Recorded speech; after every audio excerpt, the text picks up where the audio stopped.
Welcome to live thoroughbred action from South Ozone Park, New York for the Sunday card at Aqueduct. Today's flavor could be the most exciting runner on today's program. He broke out in his last start, going easily on the front end in a gate-to-wire maiden score. Back in a week's time, Betsy Blue was better than ever in the Garland of Roses. We'll look back at her last of first performance for trainer Linda Rice. We'll also continue with the opening weekend coverage of the meet at Oaklawn Park. In their Sunday feature, Keystone Field is a 7-year-old in the form of his life. He'll try to make it 3 straight trips to the winner's circle at a third different racetrack. All that and more coming up on this Sunday edition of America's Day at the Races. It's brought to you in part by America's Best Racing. For the love of the race, visit americasbestracing.net today. Good to have you with us on this Sunday afternoon. Greg Wolf alongside the winningest rider in the history of this racetrack here, Richard Migliori.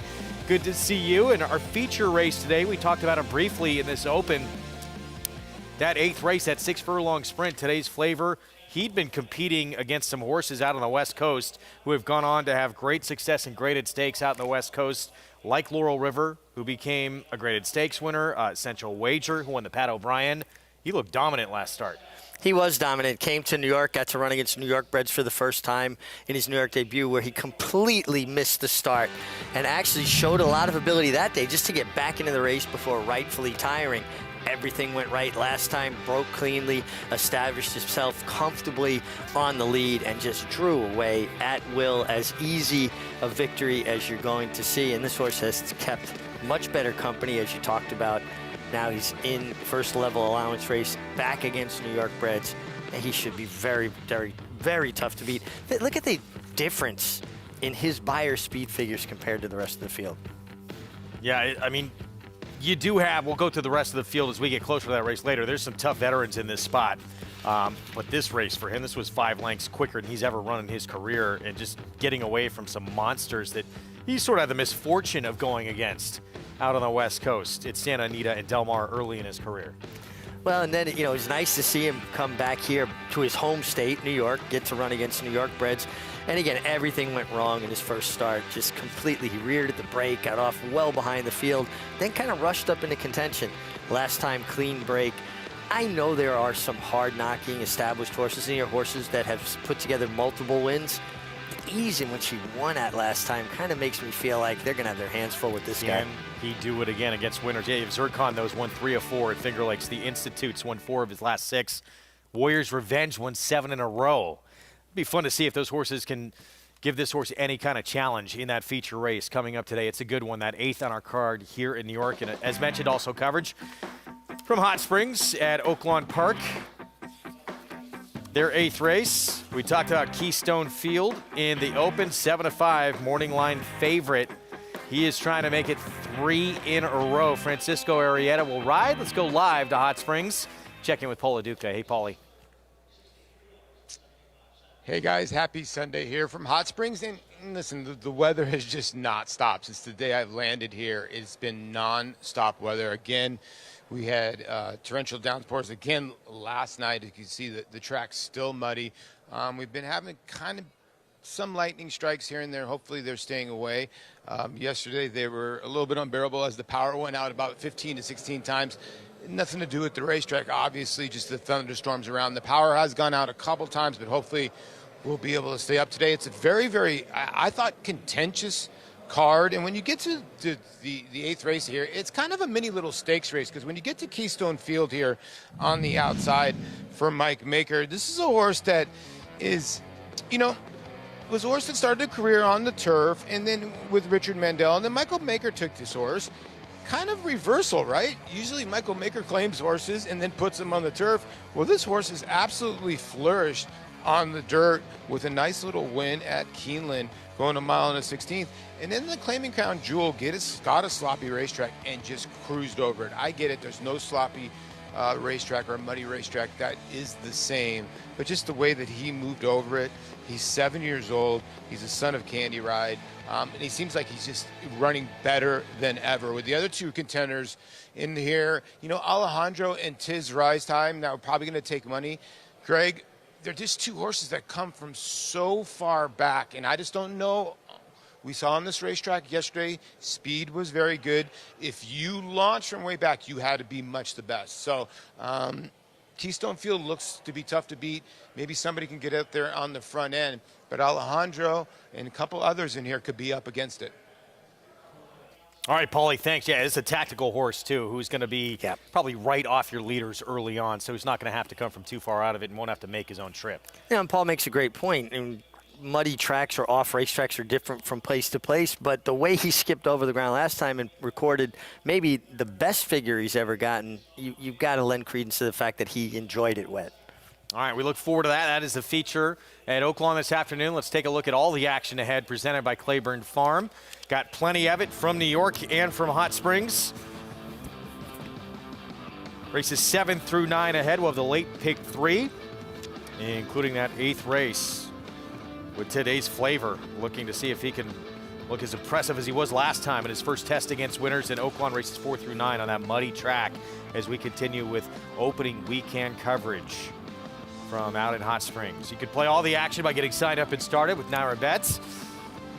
Go to nairabets.com. Take advantage of that $200 deposit match sign-up bonus with the promo code. There it is, match 200. And bet any track, anywhere, anytime, including the action coming up this afternoon that you'll see on the program. Next here in New York, it's race 7.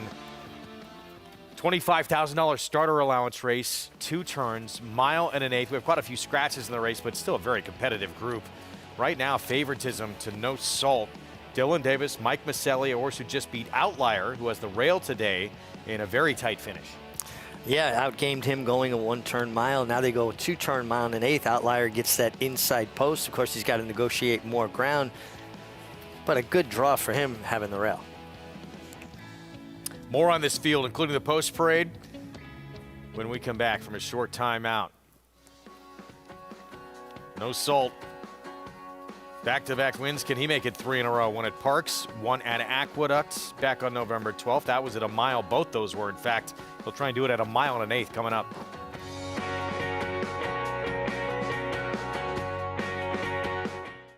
A Grade 1 winner of nearly $2 million, Silver State hails from the sire line of legendary Claiborne stallion Danzig.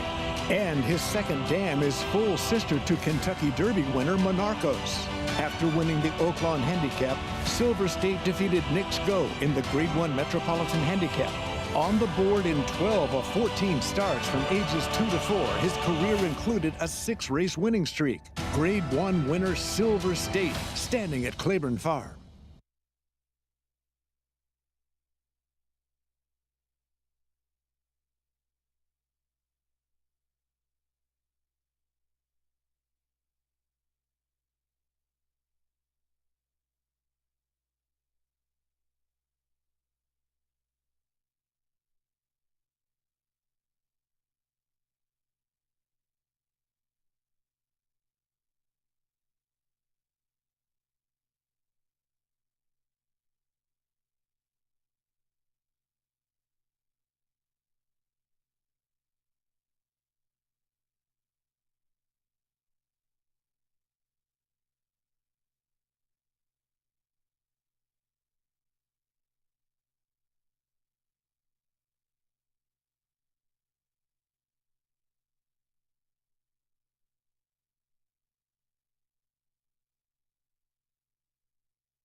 Mind Control is right there. White Barrio is down at the rail. Zandon is out in the middle of the track. It is Get Her Number with Mind Control and White Barrio. The three of them will fight it out to the finish. Zandon is in fourth. They come on for the wire. Mind Control and Get Her Number. Oh, it's very tight. It may have been Mind Control. And if it was, what a way to wrap up a terrific career. That was a tremendous story. Final grade 1 of the year in New York, and it was Mind Control in the final start of his career, going out a grade 1 winner. He'd been a grade 1 winner at 2, at 3, and then in this final start as a 6-year-old. Yeah, remarkably consistent performer that likes a fight, not going to get by Mind Control easily, and just sticks his head out, digs down, finds it, pushed his earnings up over $2 million with this victory. Nice way to go out for him. Strong finish from Johnny Velasquez to get it done there. And it always seems appropriate to me when you see Johnny Velasquez and Todd Pletcher teaming up for these big grade 1 type wins, because they were such a strong part of each other's rise to success in their careers. Yeah, that was a really neat story, because we saw Mind Control win the Hopeful as a 2-year-old at Saratoga way back when. This horse was in that race, and he was actually setting the pace in that grade 1 Cigar Mile Outlier. Talk about a drop in class going from that race to this $25,000 starter allowance. Yeah, he's certainly getting class relief. He's packed a lot of racing in a short period of time. This is his 21st start this year. Obviously, Cigar Mile a lot tougher, beating 6 1/4 lengths there. He only ran about 2 weeks previous to that at Charlestown, an allowance race. 5 days before that at Charlestown. Now he comes down in 8 days. That's a lot of racing in a short period of time. You don't see 20 starts. This will be his 21st start coming up. I mean, that's incredibly rare. In this day and age, it's almost unheard of. 9-2 right now. He's been extremely competitive, though. 2 starts back, 3 starts back. I would argue that Cigar Mile, one of the better races he ran as well. Absolutely, setting the pace there. And listen, not embarrassed. He was 58-1 that day, set the pace, beating 6 1/4 lengths to the likes of Mind Control. It's a big effort. I just question, we saw Betsy Blue come back in basically a week yesterday to win the stake. But to do that back-to-back kind of, to me, at some point it will show up. Yeah, she had a horse earlier on it today making the 4th start in 30 days, and it didn't work out. Yeah. See what happens here with Outlier. We're going to bring in Jonathan Kinchin right now, get his thoughts here, JK, on this 7th race as we get set for this late pick 3 on our Sunday card. Yeah, I mean, your eyes want to go to Outlier. You see that company line running in the Cigar Mile and being forward in there. You get the rail in here, easier company. But I'm going to go to the outside with the 10, who I think is a little bit interesting. No Burn, not to be confused with the horse to the inside, No Salt. Somewhere, Lee Einside was very happy about these two horses' names. No Burn for me is a horse that if you can just ignore his last 2 sloppy races, and you don't have to ignore both of them. You really only have to ignore one of them. If he can find those previous races that he had up at Saratoga, I think this horse is going to be tough in here. Drawn towards the outside, I have no question about the distance for this one. And like I said, I just feel as if based on those running lines, some of the horses in here are just going to be a little bit overbet. No Salt has been great. And you got to like No Salt. You got to like Outlier in this spot as the types of horses that can win this race. But I just feel like the 10 No Burn towards the outside, if you can find some of that Saratoga form, and there's some excuses to suggest that might be the case, I think he'll run well. And the other thing about his last race at Saratoga in the mile, he got a very similar trip that I think he'll get today, kind of outside stalking, lost a little bit of ground. So I think he kind of likes it out there. I think he likes kind of being in the clear. And like I said, he's tactical enough to stay connected. I like the 10 No Burn in here. A wide open race, but I'll take the 9-2 on No Burn. And that was a little tequila reference by JK to Mr. Casamigos himself, Lee Einseidler, who we all love on the program. Owns Casa Creed, among several others we've seen run on the show with No Salt, No Burn in this race. Pick 4 starts here. Let's head downstairs to Maggie Wolfendale.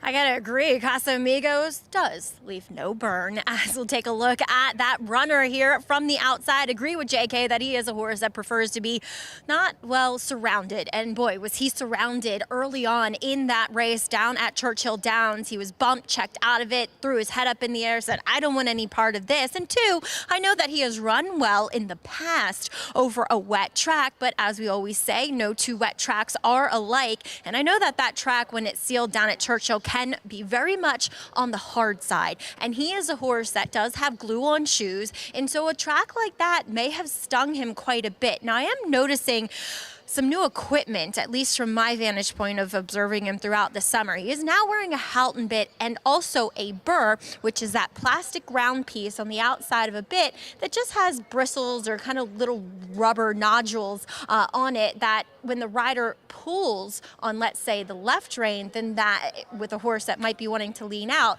that burr is going to apply some added pressure to the outside and preventing them to want to lean that way. Don't love that addition of the equipment that I literally just noticed, though, as we'll take a look at number 1, Outlier, who, as we said, has been doing quite a bit of running, not carrying the same weight that I saw just from him last week. This is not my type of horse, but I can see him running well here, given his recent credentials. Now, number 3, locally owned. If you know me, you know that he's very near and dear to my heart. But last time, he was just clipped. He didn't look great in his coat. Neither did his weight, and he ran really lackluster. Today, his energy's better. His coat is much better, and just the weight's kind of back on, just making an overall better impression than what he did last time back in November, Greg. All right, Maggie, thank you. We're 2 minutes to post here coming up. We kind of moved things up a little bit on this our card today here in New York because of the weather. So post time's a little earlier than expected. I've been keeping an eye on the weather. It's been snowing steadily up by my home 100 miles north of here, so I hope that I'm able to make it back to the house. All right, here comes our post break. We will start with the horse coming out of that mind control win in the Grade 1 Cigar Mile. Set the pace early on in that race before fading. It's an 8-time winner, this 4-year-old. You got to respect and admire him. He shows up, he tries hard, a lot of racing this year, and at some point that cumulative effect definitely catches up. I just wonder if today's the day that happens. Here's Healing at 11-1, the biggest price on the board. Yeah, moving up in class off a very game victory last time. Locally owned, getting back to 1 1/8 would be right up his alley, you would think. Yeah, 2-time winner at the distance, like what Maggie talked about this horse from a physical perspective. Rough C. Jose Lezcano rides 5-2. Another consistent, hard-knocking performer who's versatile, can work out his own trip. No Salt, back-to-back wins at 1 mile, now stretching out. Yeah, and he's only got 1 second to show for 2 tries at that distance. Is 1 1/8 or 2 turns an issue? And the best race of this horse's career, No Burn, came at 1 1/8 this summer at Saratoga. He got a 96 buyer in that win. They actually put a line through the last race. He was shut off and basically eliminated early for a horse who does like to run in the clear. Jonathan made that point. Now, I'm not a big fan of outside post and 2-turn races, but it's scratched down to a much smaller field and a horse that is definitely much more comfortable outside of horses. Well, we're going to show you that No Salt Outlier 1-2 finish back on November 12th. There is No Salt. He outdueled Outlier in that race. This was at 1 mile, and they threw it down to the finish in here. Yeah, I mean, a really nice performance by both these horses. It appeared that Outlier might get his measure at one point. He had to kind of study just a touch, come out over heels, but looks like he had dead aim. And No Salt dug down a little bit deeper and just found just a touch more and refused to let him go by. I thought there was a little bit of contact there. He came out into him a path or two, but stewards allowed it to stand, and the No Salt just was able to outgame Outlier in their last round. We'll see if he could do it at the added distance here. He's won at 1 1/16. He's 0-2 at 1 1/8, but did run competitive against a good one named Water's Edge, so I wouldn't say it's out of his scope. Yeah, I don't think it's out of his scope. His pedigree, certainly being by a Belmont Stakes winner and tonalist out of a Street Sense mare, you would think the distance shouldn't be an issue. And he's run well going the 1 1/8. He just hasn't gotten it done yet. I love these races. Older horses, veterans on the circuit who have multiple wins. I mean, No Salt, 10-time winner. He's won over $300,000. Let's head back downstairs to Maggie. I'm with you, Greg. These are the bread and butter of our industry, these horses. I do want to talk about No Salt in here. I agree with Richie that I don't think a mile and an eighth, despite 2 failed attempts with 1 second, is out of his wheelhouse. I mean, there's really no physical limitations with any of these horses in getting this distance. It just, some are a bit more proficient at it than others, including your current favorite in Rough Sea, whom I have no problems with. But I really like the appearance of number 9, No Salt in here.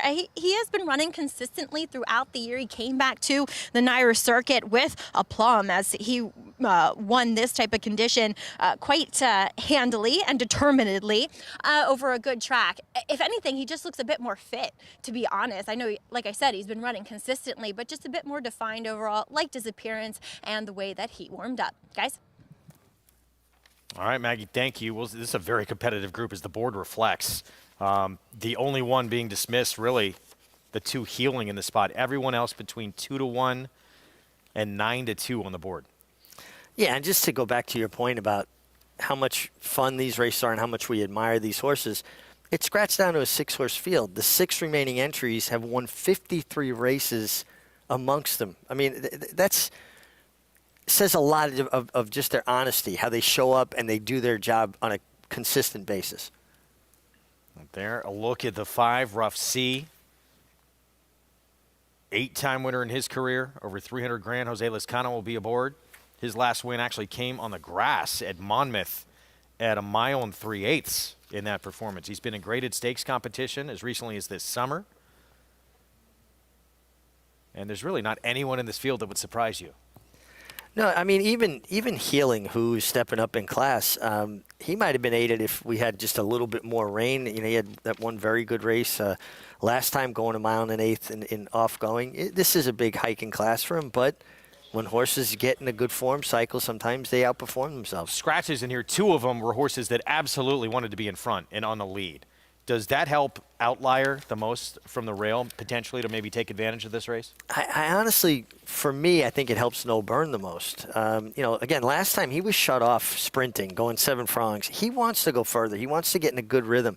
And being outside, I got a feeling there's an opportunity he could even potentially clear the 1 Outlier. This young rider, new to this circuit, Jason Huayas, had another win earlier on today's card as well. He's been making some noise here. Looks good on a horse, too. Like the way he finishes, strong. Just a matter of getting opportunities, getting people to know you when you start a new circuit, and gaining their trust. So loading up for this very competitive 7th race here. 2 turns, 1 1/8 miles. It will be the 9, No Salt, your favorite at 5-2. But there's several you can make a case for in this group, as we see locally owned. Step into the gate for the Tom Morley barn. Used to be with Morley, reclaimed him 2 starts ago, and he has been at his best at 1 1/8 miles. We're set for the 7th. Let's go upstairs to John Imbrial for the call. There in the gate.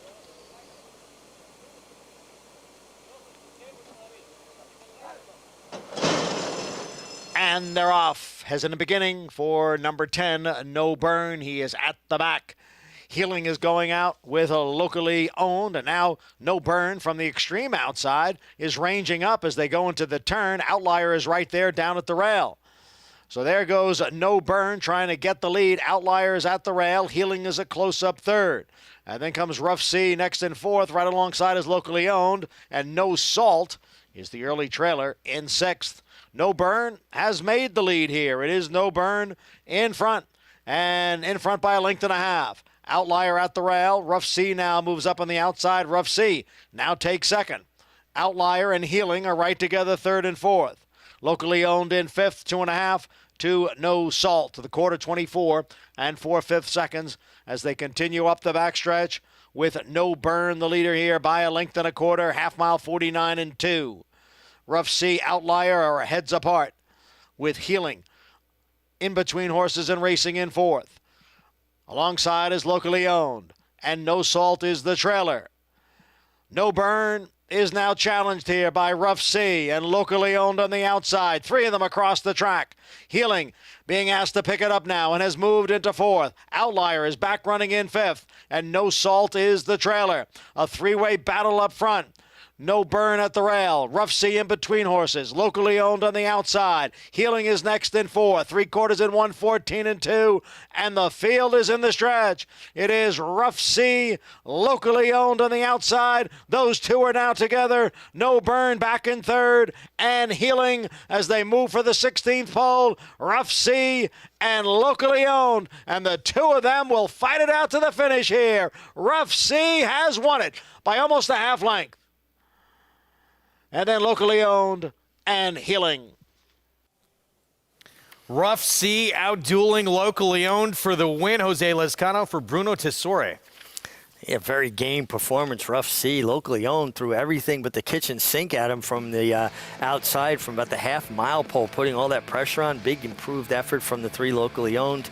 But Rough Sea refused to yield through the stretch. Jose Lezcano continues his hot riding streak. Just been consistently putting horses in the right place, putting them in position to win.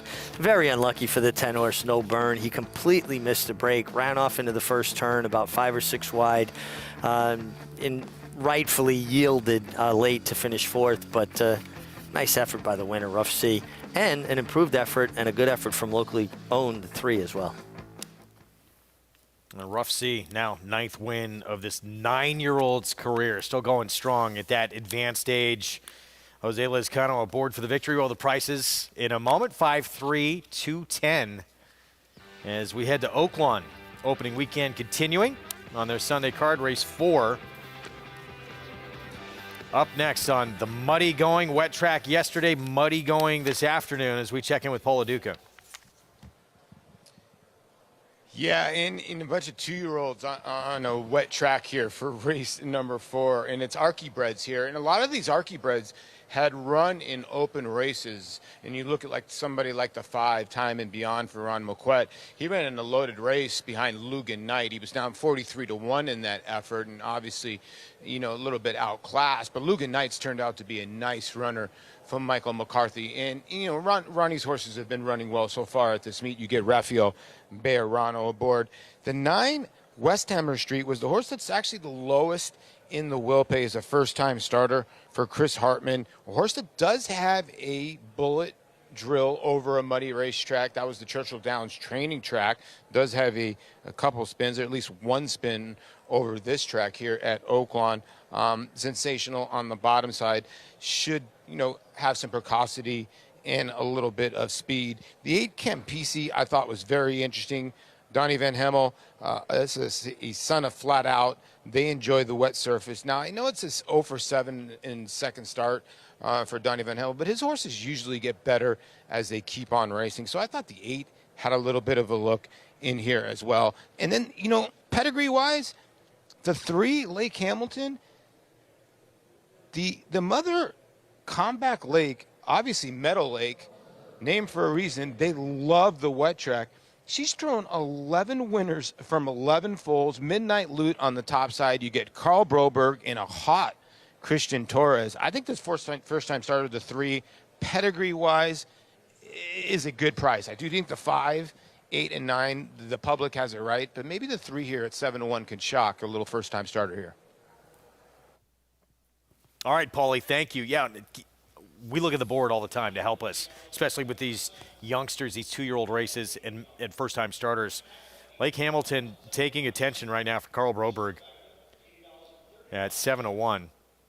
But the money on another first-timer, and that's a Chris Hartman runner, that's significant money, down to 2-1 favoritism.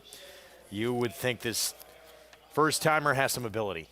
Some sharp drills in there. You see a 59 and change, a minute. The fact that he's worked over mud and runs in the mud. A lot of trainers won't work their horses out on off racetracks. Chris Hartman, obviously, like Shug McGay, feels like they're going to have to compete on it, so why not give them a spin over it? So Westheimer Street, the 9, the 1 to beat on the board with Francisco Arrieta, who's going to ride the favorite in our feature later.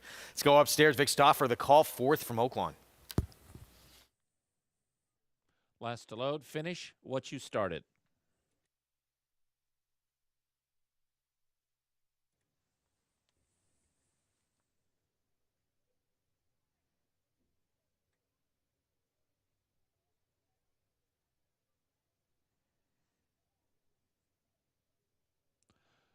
Riders off of Bradford. Hey, he's right back aboard. Finish What You Started is in. They're at the post.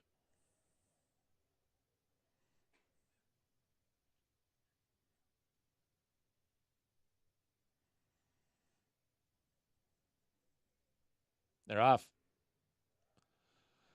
Finish What You Started in Rudiano with Westheimer Street and Ridge Point Road. Then comes Campisi, Time and Beyond, and Seeking Chrome. Tightly is Lake Hamilton, followed by Lobo Irish, and the trailer is Bradford. Finish What You Started, a half length in front of Ridge Point Road in second. Rudiano is third and about a length and a half from the front. It's another length and a half to Westheimer Street in Campisi. Time and Beyond is in the red, sixth with 4 lengths to make up, could have some traffic trouble. Then comes Lake Hamilton, 2 back to Lobo Irish, another 2.5 to Seeking Chrome. Bradford is trailed throughout, and Finish What You Started is the leader. Finish What You Started, but here's a big move from Westheimer Street, and Westheimer Street immediately takes command, and Time and Beyond immediately comes after her. So these are the two at the top of the stretch. Westheimer Street in the white blaze face, a neck in front of Time and Beyond in second, 3.5 to Campisi in third. Here's Westheimer Street and Time and Beyond, and they are coming to the wire, and Westheimer Street is still in front. Time and Beyond running a very big race, but not quite as good as Westheimer Street. Wow, 2 good-looking fillies. Westheimer Street and Time and Beyond were 1-2 by 8 to Campisi and Lake Hamilton. Westheimer Street, it was as easy as follow the money with a first-time starter, 2-year-old son of Street Strategy for Chris Hartman, and Francisco Arrieta aboard. And holds off Time and Beyond to the length of stretch, who improved a great deal in his second start for Ron Marquette. Although he ran open company first time at Keeneland, this was against Arkansas breds. These colts put a lot of separation back to the third place finisher. That was at Campisi, who hung on for third. Yeah, another one who had a race under his belt, but it's the first-time starter who gets the win, winds up going off as the 9-5 favorite here in the fourth from Oaklawn. So 9-5-8 finish, long way back to third. We'll have the prices from this fourth when we return. Late Pick 5 begins next at Oaklawn in race number 5. We'll be back. More America's Day at the Races on FS1 right after this timeout.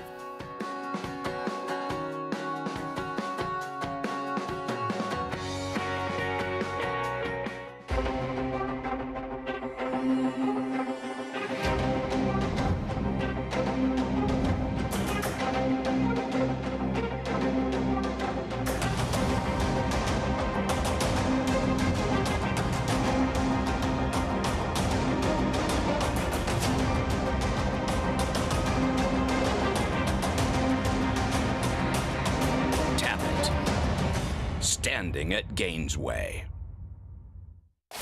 Who you betting on? How about an app created specifically for horse racing? Naira Bets.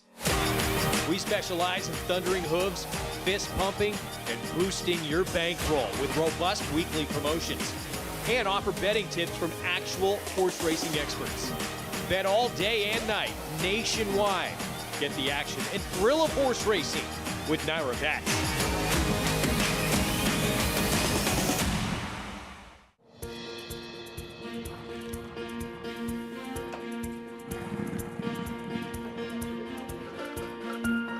We take pride in what we do.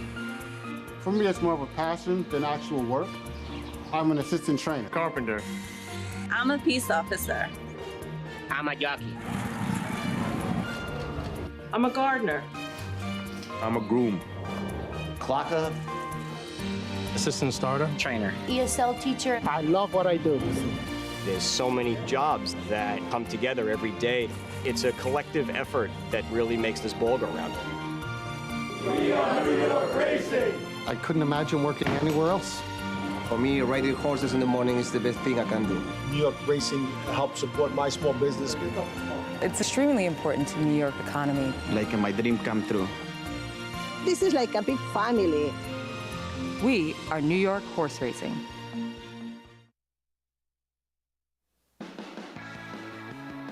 We are back on America's Day at the Races on our FS1 coverage. Thanks for being with us on this Sunday afternoon. It's brought to you in part by a legendary Claiborne Farm. 100 years of doing the usual unusually well. Rough Sea, locally owned, battled down to the finish, and Rough Sea comes out on top. That 5-horse down on the inside, 9-year-old, picks up the 9th win of his career. Yeah, worked out a real nice trip. Again, Jose Lezcano riding in fine form, putting horses in position to win races. Sat just off of No Burn, who missed the break and put in a kind of a wide, sustained run to make the lead down the backstretch. And he had enough left to hold off Locally Owned, who really did run his A race today. Gave Rough Sea all he could handle, but Rough Sea enough left to hold him off to gain his 9th career victory at 850. We got 2 races left on this card at Aqueduct today, and in terms of the late pick 5, first 3 legs, you see that dollar pick 3, $350. Good foreshadowing of this, what this pick 5 is going to be. Yeah, well, yesterday, tough sequence, right? Incredibly tough. Yeah. Paid, what, close to $30,000? Westheimer Street, Chris Hartman, first-time starter with Francisco Arrieta, wins the debut, out dueling a horse who had a race experience under his belt. Yeah, and a race experience under his belt against much tougher, too, at Keeneland. This was against Arkansas breds. But Westheimer Street, the money showed, and the money was right. This horse gains the lion's share of a $90,000 purse as an Arkansas bred and pays $580. Held off Time and Beyond or Rafael Bejarano. Campisi made a nice little run around the turn before flattening out to be 3rd. We're going to take a time out. We will be back. Our feature race in New York coming up next. And Kendrick Carmouche, all smiles. A lot of reasons to be smiling for that man. He's leading the way in the jockey standings here at this Aqueduct Fall meeting. See if he can continue to finish strong through the end of the year. We'll be back.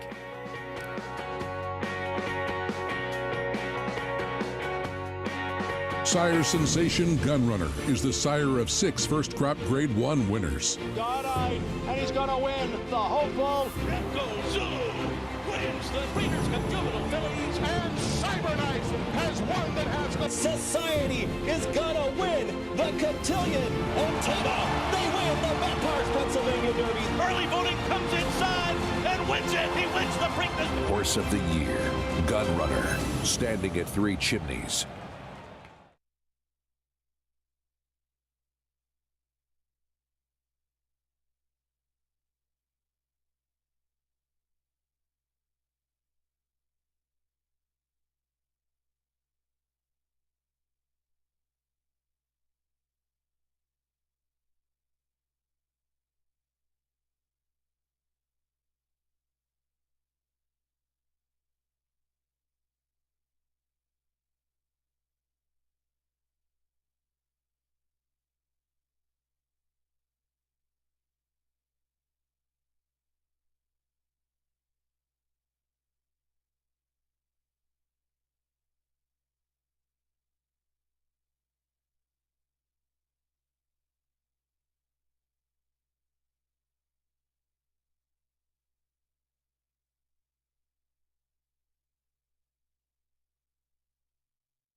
And Gander turns into the stretch with the lead. Mr. Determined in the Big Apple are 2nd and 3rd. Lord of the Thunder is a late threat on the far outside, and he is coming hard with Sherpa Guide down toward the rail. Compelling World all-out drive.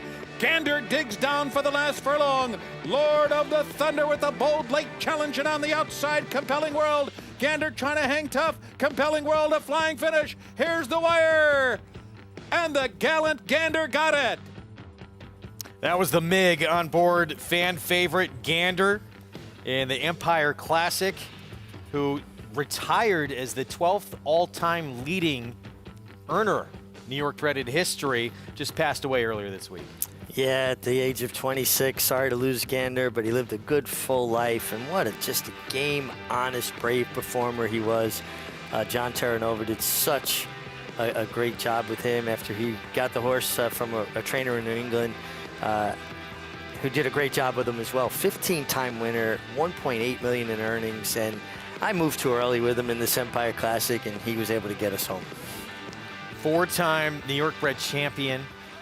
And an absolute fan favorite just because he gave it his all every single time he ran. He passes away at the age of 26 in upstate New York, just about 14 miles away from Saratoga.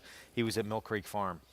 Yeah, and again, he lived out a nice retirement by Cormorant, and people might remember years ago him chasing Secretariat around in the, Seattle Slew around in the Belmont Stakes. Actually rode Gander's mother, too, lovely nurse for Gary Siaka.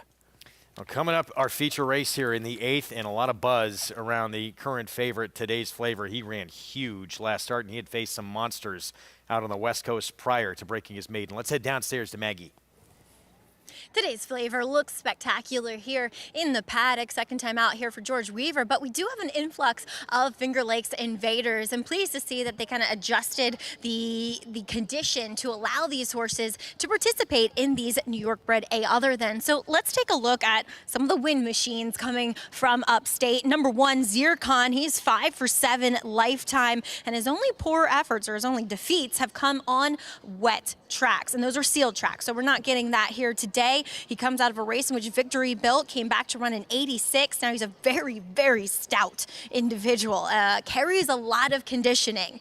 Now I'm wondering if he's going to be one that might need to start over this racetrack, because you gotta be really fit dealing with these very deep tracks here. And I don't mind him. I'm not gonna be surprised if he runs well, but I just feel like a start over this Aqueduct strip may do him the world of good. Next we'll move on to number 6, Warrior's Revenge, who's a big price considering he's a horse that's won nearly half of his career starts, maybe a little bit slower on the figure side of things. But I mean, he took pressure while down on the inside last time, and then he kicked back on, and he is looking for his 8th victory this year. He's looking to keep that perfect 2022 record intact. He did have that eye injury in which he was almost going to lose an eye in that layoff from November to June. They kept it, and he has done nothing but pay them back. Wish he looked a touch better in his coat, but a good-looking sort, well kind of represented here as he switches to the Mark Hennig barn, who does tend to do well with these horses he gets for Windy Lee Farm from Finger Lakes. And then let's take a look at one that has been running here, number 3, On the Hill, who lost all chance last time out when he broke slow and then inward, and then he was shut off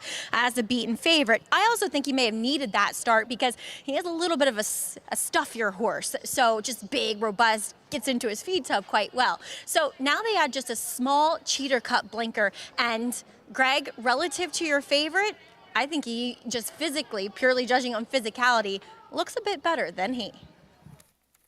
Interesting. So we'll see if he has a true challenger here. As we get into our post-spread, we'll start with Zircon, one of these few from Finger Lakes coming downstate. He's won 3 of his last 4. Hard-knocking, consistent performer from Finger Lakes, 5 for 7 lifetime, has speed from the inside, Jose Gomez, excuse me.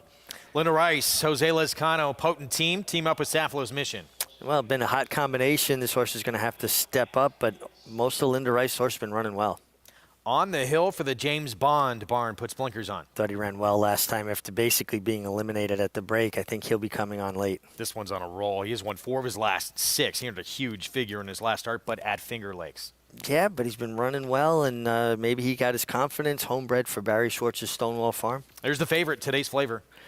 Man, he's so impressive last time. He gets away clean. It's just a little bit hard to look past him. 7 straight wins for this horse, Warrior's Revenge. Another one, that Finger Lakes form, coming here, Windy Lee Farm. Mark Hennig gets him now.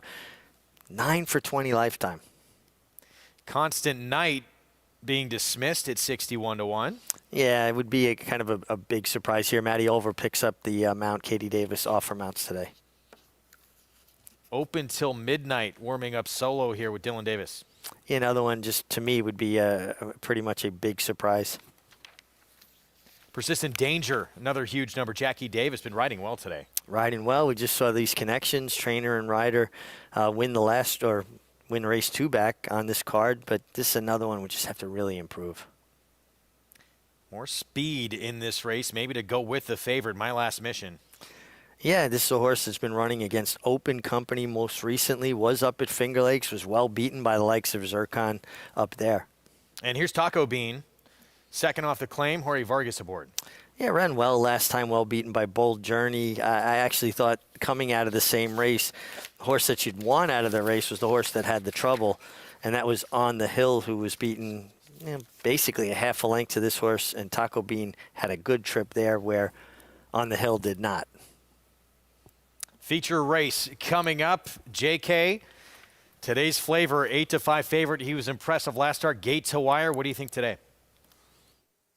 Yeah, extremely impressive. And then remember, that was going 6.5 first time, for George Weaver. And I just feel like this is the type of horse that could be taking another step forward, the way that he ran that day. I think he's going to appreciate the cutback as well. Any horse I think that can make the lead, go honest, fast fractions, and kind of extend their position.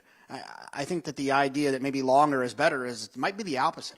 This horse could be even more potent, have more kick when they're going just a little bit shorter. I think it's going to be extremely tough to beat if he runs the same race he ran last time.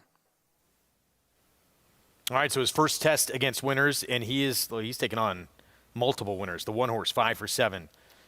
The Institute, the 4 for 11. We talked about Warriors Revenge, the 6. He's won 7 in a row. He's 9-time winner overall. So not the easiest race to be your first test against winners, taking all these multiple winners on. But he showed a lot of talent last start.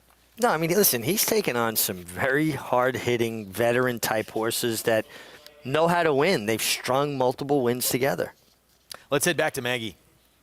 I agree. It can be the toughest thing to do and kind of opening this condition up to include horses that have won so many more times than just that lone start. I do want to correct myself. As I said, the track was open. It is now sealed and labeled fast and sealed for this race for the impending rain that we are getting. Just a very, very light drizzle at the moment, though. But number 4, as you were talking about, Greg, one of those horses who have won multiple times, 4 for 11. Boy, he's done pretty well since the last time I'd seen him, especially mentally. Just a very immature acting horse going back to last year.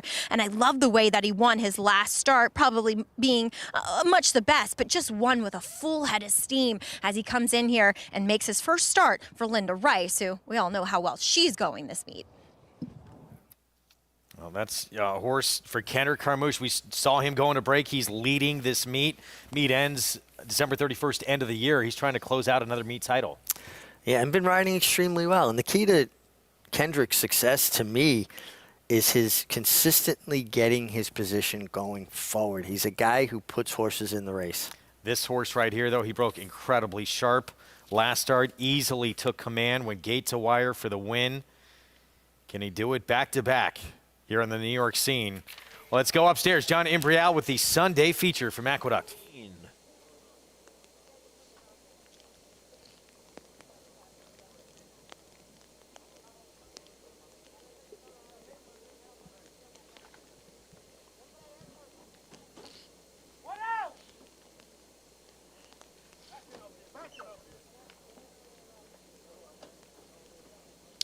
They are in the gate.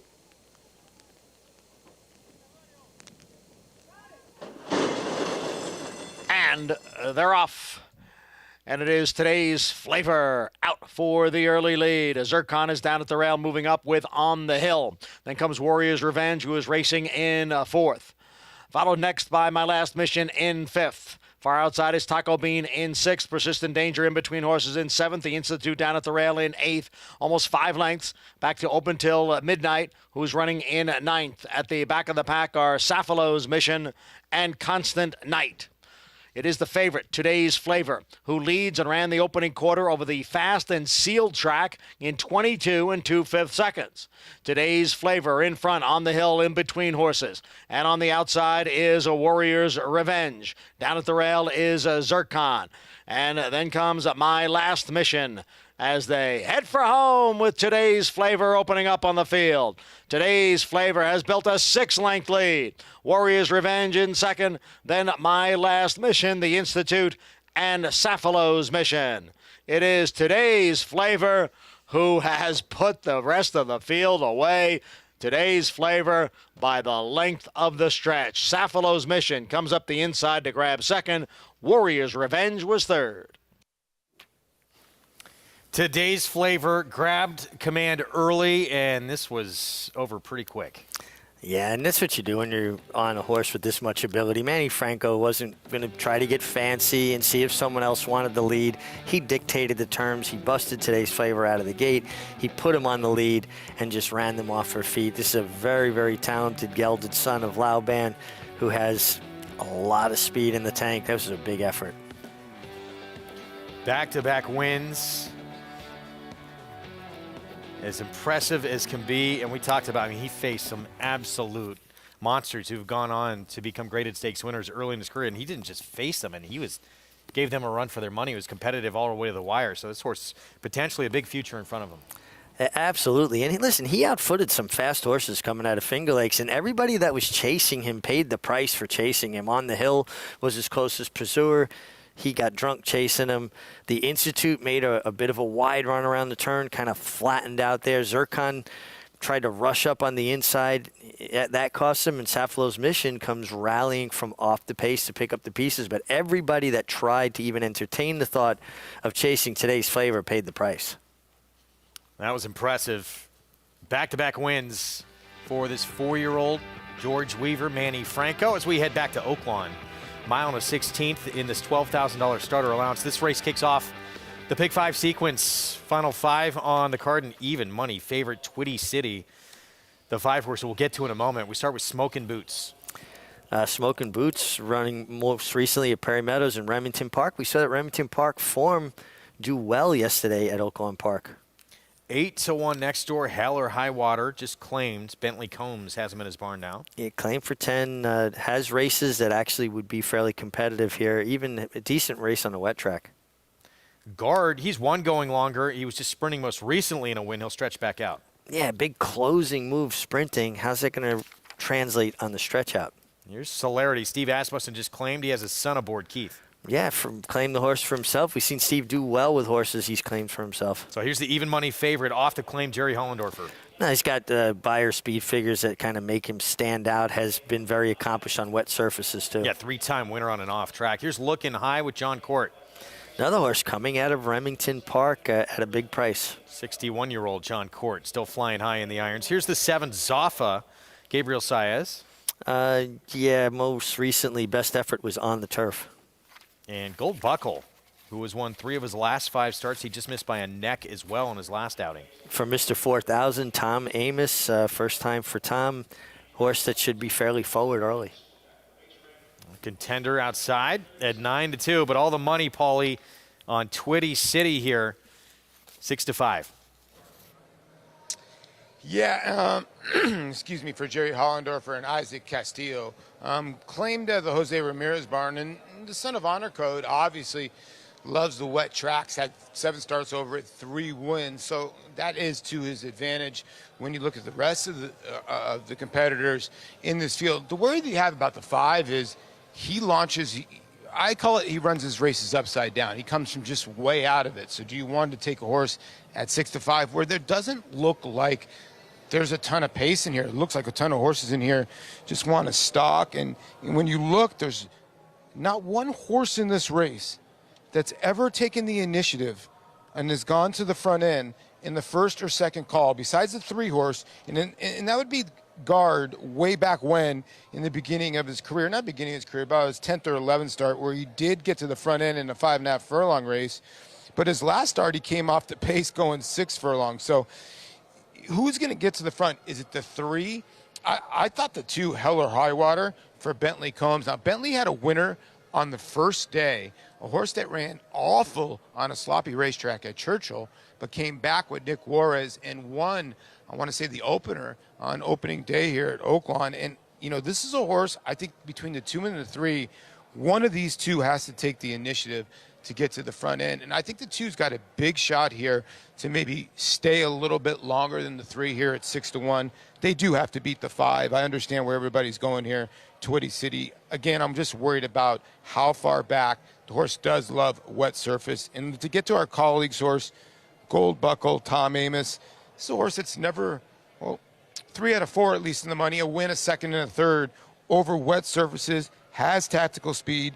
Tom takes over the training, and when usually the first time in Tom's barn, they usually improve a ton in here. And I can't forget Kylie Jordan and the one in here.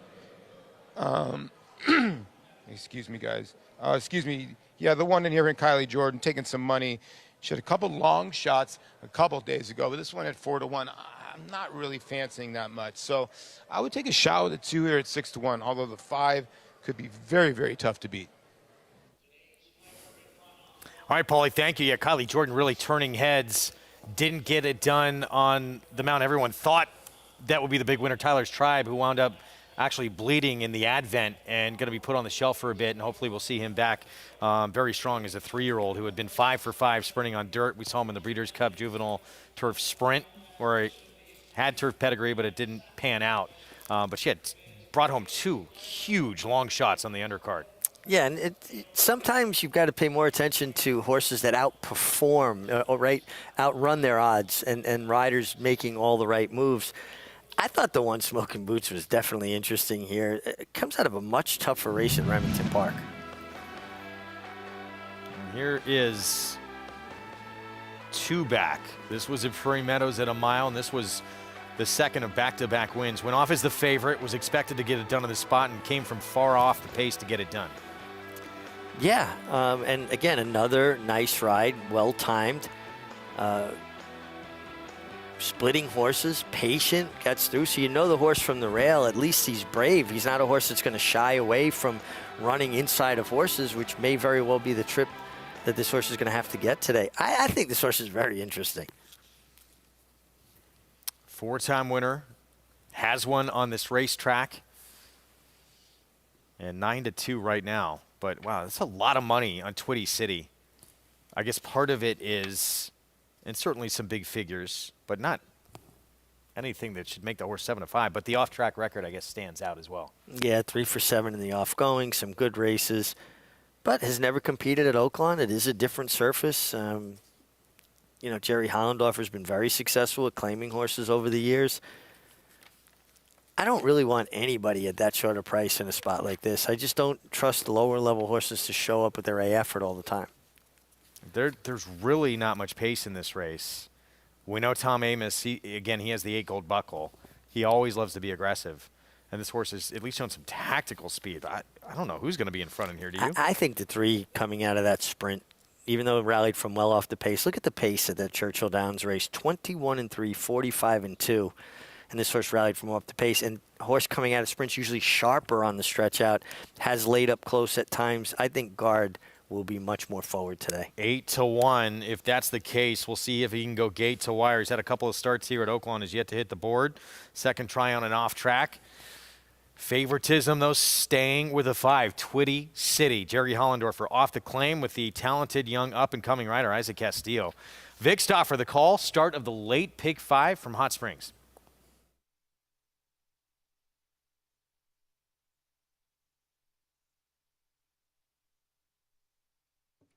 They're at the post. They're off. Looking High and Celerity Celerity drops back, so Looking High is the lead with Gold Buckle, and Hell or High Water moves through at the rail, and these 3 are quickest. Hell or High Water puts ahead in front. Guard is next, then Twitty City and Zaffa to the outside, followed by Smokin' Boots, and the early trailer is Celerity. Hell or High Water is a half length in front of Gold Buckle, who moves nicely outside of him. Hell or High Water now just a neck. Gold Buckle is second by 2 lengths to Zaffa, who now takes third from Looking High at the rail in fourth. Then a length and a half to Twitty City, moving up a position and now fifth and about 6 from the front with Guard backing out. Then it's 2 lengths to Celerity and Smokin' Boots. They run midway on the backstretch, Hell or High Water and Gold Buckle. Hell or High Water now a full length in front of Gold Buckle in second. Zaffa is now third, and he's less than 2 from the front. Twitty City advances up outside of Looking High. They're a joint 4th and 3 off the lead.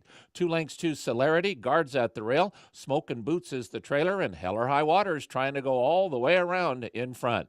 Hell or High Water in front. The rail is open for Zaffa, and here he comes through to challenge. Hell or High Water, a half length, now less than that, as Zaffa makes his move for the lead.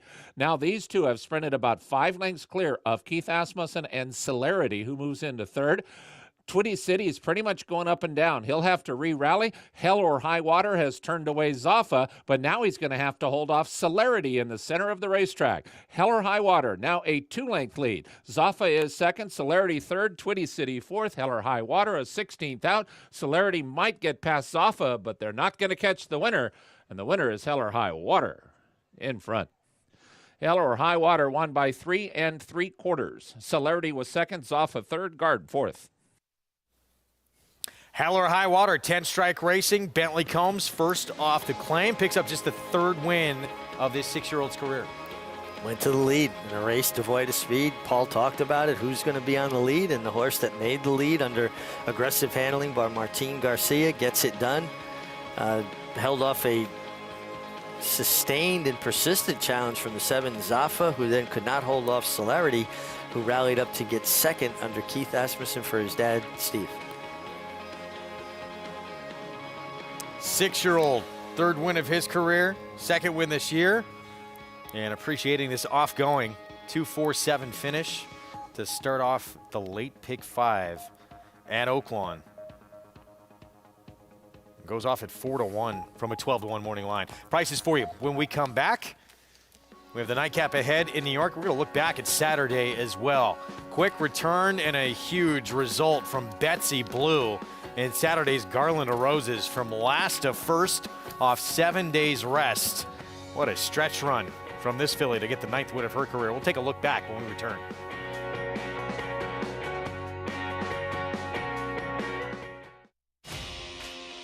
The Run Happies are hot, hot, hot with his 2-year-olds burning up the track. Recent top runners include this growing list of winners at Churchill Downs. Plus the speedy 2-year-old colt, Happy is a Choice, a 5-length maiden winner at Keeneland. Happy is a Choice, Francisco Arrieta to win it. Price for value and turning up the heat. Call today and book your mare to Eclipse Champion Run Happy, standing at Claiborne Farm. Now more than ever, it's time to get with the program. When shopping for your next race prospect, consider that New York breds start with an advantage. Our New York breds run for serious green. At Saratoga Race Meet, New York bred maidens run for up to $88,000. New York bred allowance horses run for up to $100,000. And New York bred owners can collect awards of up to $20,000 per horse per race. So get back with the program. Seriously. Code of Honor, multiple Grade 1 winner and 6-time graded stakes winner, including the Grade 1 Travers, the Grade 1 Jockey Club Gold Cup, the Grade 2 Fountain of Youth. He was a debut winner at 2 in Saratoga, following up with a gutsy performance, running second in the Grade 1 Champagne Stakes. Son of a champion out of a graded stakes winner, with an outstanding physical to match. Code of Honor, standing at Lane's End.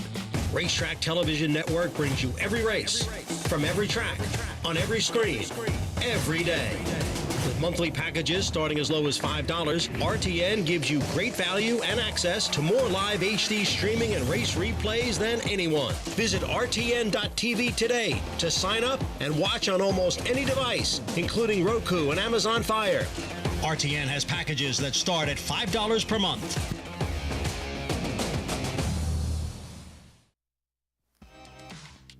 Back with you on America's Day at the Races on our FS1 coverage. It's brought to you in part where you can play it all at Naira Bets.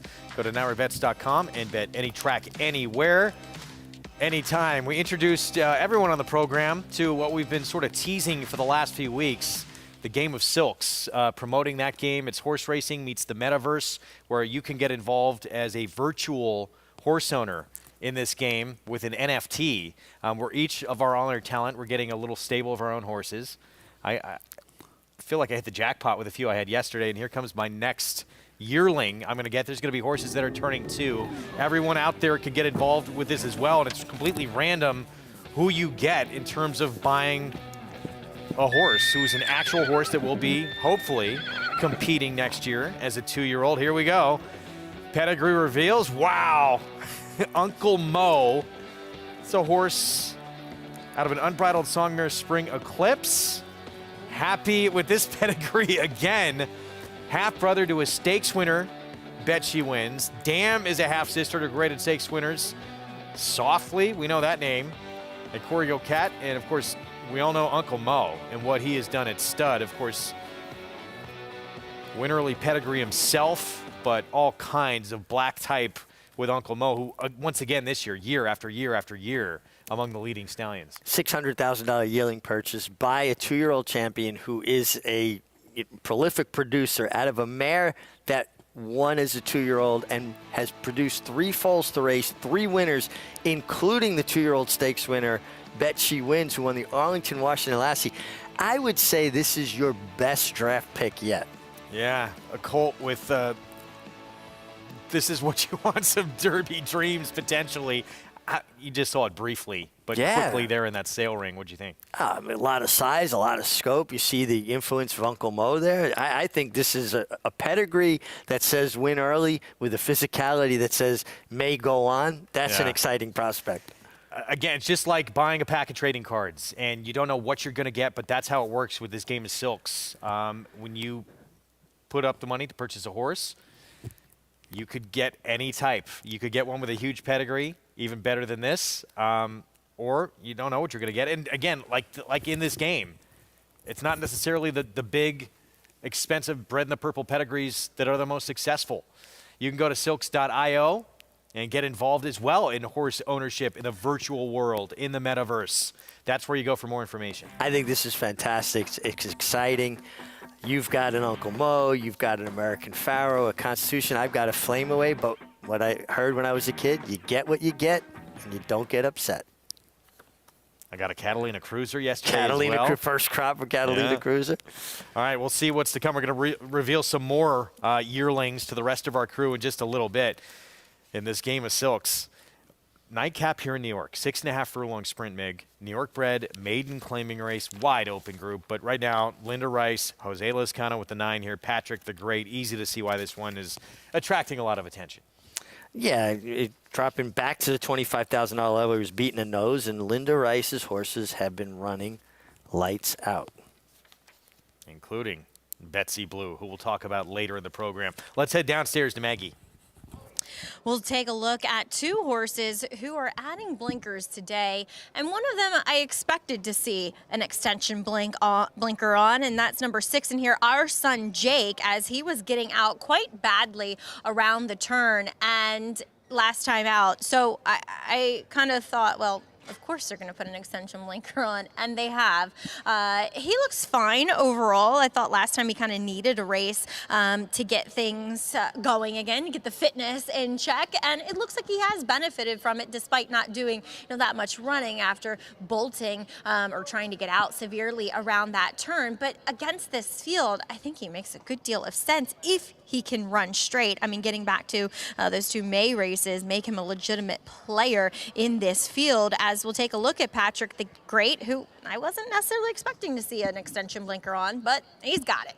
I did not observe anything in his previous race that would suggest that he needed it, but maybe he's shown in his training that he does. Look, I've always thought he was a very good-looking horse, and he shows it here yet again. Despite a little bit of a layoff, he looks very fit for Linda, but he's been a bit disappointing, and the fact that she drops him here off the claim after taking him for 40 isn't always the most positive sign, but I can see where he would be appealing. I honestly really thought he should have gotten it done 2 starts back when he was, albeit narrowly, beaten. Let's take a look at the first-time starter from the outside, number 12. It's a little bit funny for all you Elton John fans. Comes in here very, very fit and well prepared from the fitness standpoint of things for Kelly Breen. Is acting a little green. He's a little bit nervous. You can tell he's just unsure of what's going on in here. Has a decent pedigree, but it's honestly a little bit more turf, being it's a gamble and a turf horse for Kelly Breen, but that one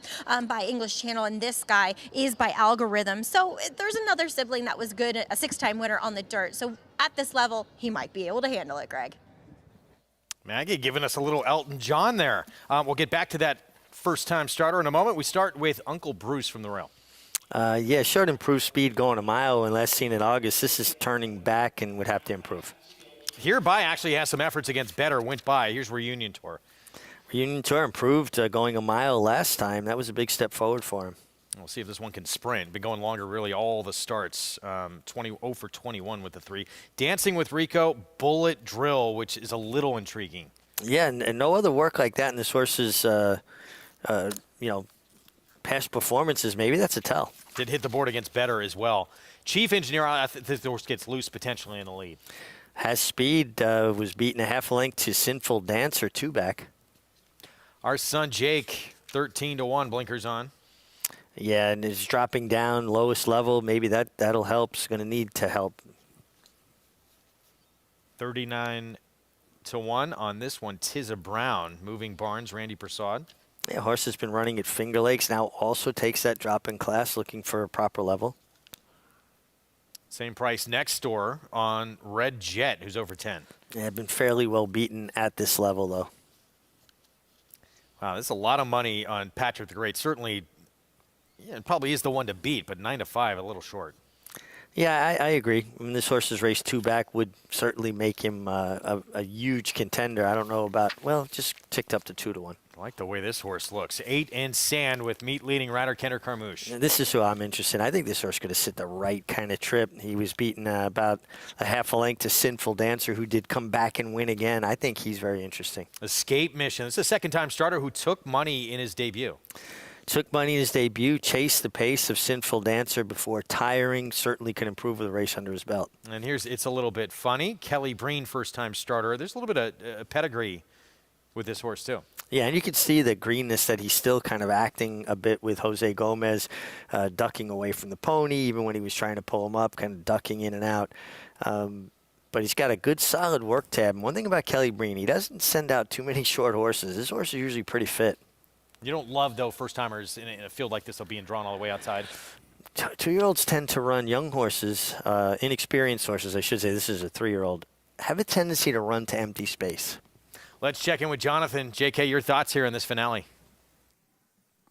Yeah, I thought a couple of horses that could be at least somewhat forwardly placed made a little bit of sense to me on this racetrack. I thought the 10, 8 and Sand was one for 10 Strike Racing.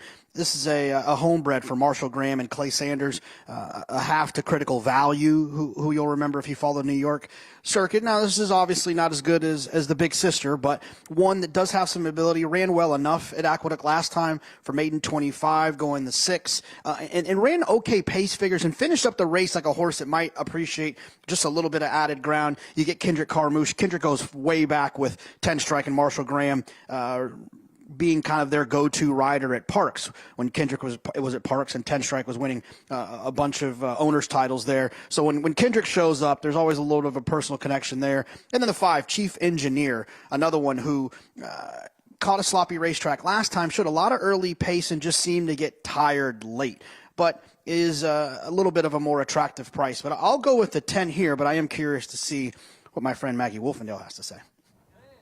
Hope it's not too much weight on his back, JK, as I also like 8 and Sand. You know, 2 back when he was entered for the turf, I had actually written down that I thought he would like it. And now we have a sealed racetrack, and I love the way that he warmed up over it. He looks incredibly just healthy and strong, and I think Michelle has him going the right way as she picks up from Brittany Russell. Takes a little bit of equipment off, not quite as of a severe bit as he had on last time, and I think he looks sensational. For me, he was the likeliest winner, Greg. Maggie, thanks. Yeah, he really impressed warming up. He looks tremendous. So 7-2, 8 and Sand. Michelle Giangiulio taking over. Carmouche in the irons. You see in the background in those purple silks of 10 Strike Racing, and shouldn't be too far out of it early. No, he's tactical, and from the outside he should be forward. I love the way he looked in the warm-up, too. I agree with Maggie wholeheartedly. I think he kind of he definitely upgraded in my eyes the way he warmed up. His last race was a very good effort where he was kind of strung along 4 wide. He's the horse I want. His price is ticking down now. Closing the gap on the 9, Patrick the Great, who's 2-1. The 10, 8 and Sand is now 3-1. Not a ton of pace in this race, though. In the 5, Chief Engineer, his plan, you would think, to send with this horse. We'll see how far he can take him. 5-1 on the board. Nightcap from New York. Coming up, let's go upstairs to John Embrial. Escape Mission, and it's a little bit funny.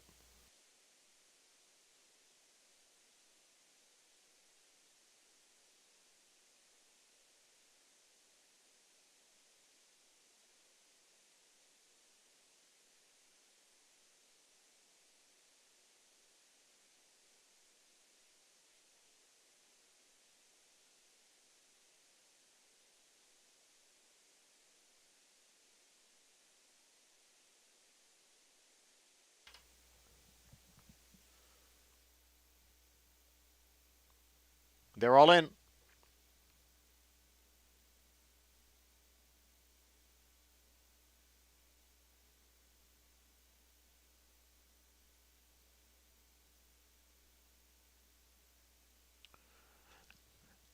And they're off.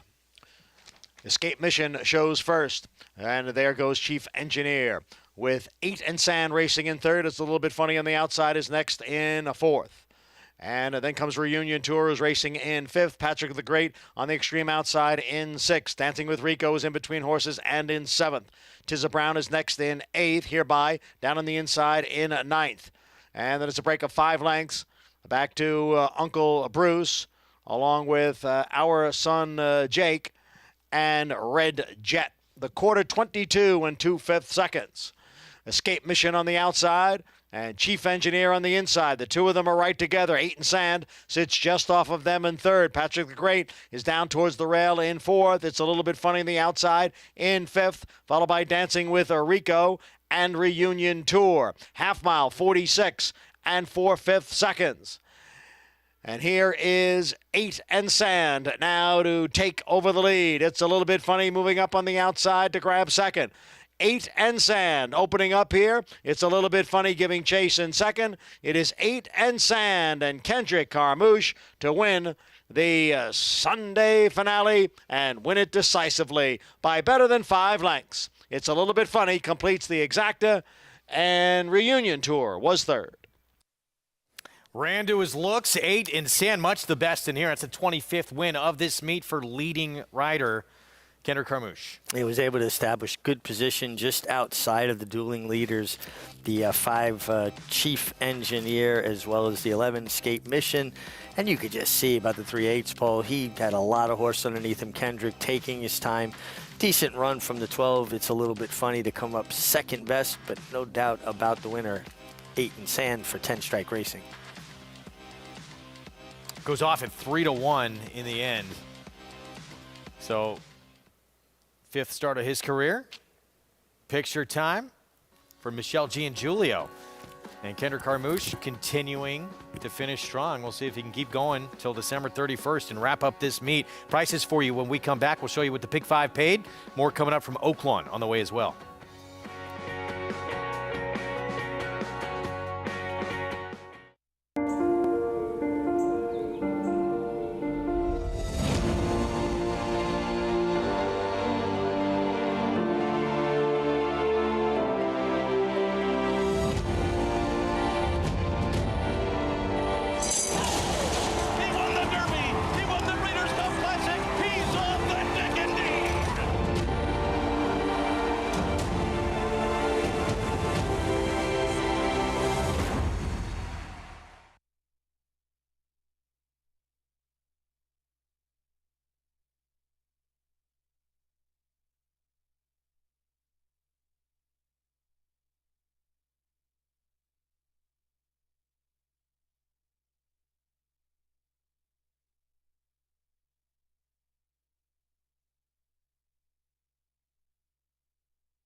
We're back on America's Day at the Races on our FS1 coverage. It's brought to you in part by America's Best Racing.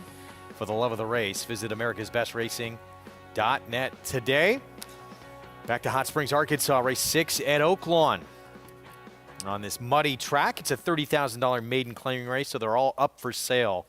6 furlong sprint and 5-2 favoritism with Atkins on the rail for trainer Ron Moquette. Drop down in class. Start number 3 for Atkins. Let's go to Paul LaDuca for more. Yeah, Greg, and I think why this horse is the favorite right now, I think there's like 3 different equations that go into this. First of all, he's a son of Include, and now we saw a daughter of Include, the 2-horse yesterday. I don't know if you guys remember, the 4 had a clear lead, and the 2 was just swallowing up ground, and that was a daughter of Include that won an earlier race on the card yesterday when we were having a lot of issues. So that's one thing. Number 2, this horse debuted in those restricted races where you had to be RNA'd if you sold in the sale under 50,000 or more. This horse lost to Cortese first time out, Tambarumba, a very, very good field.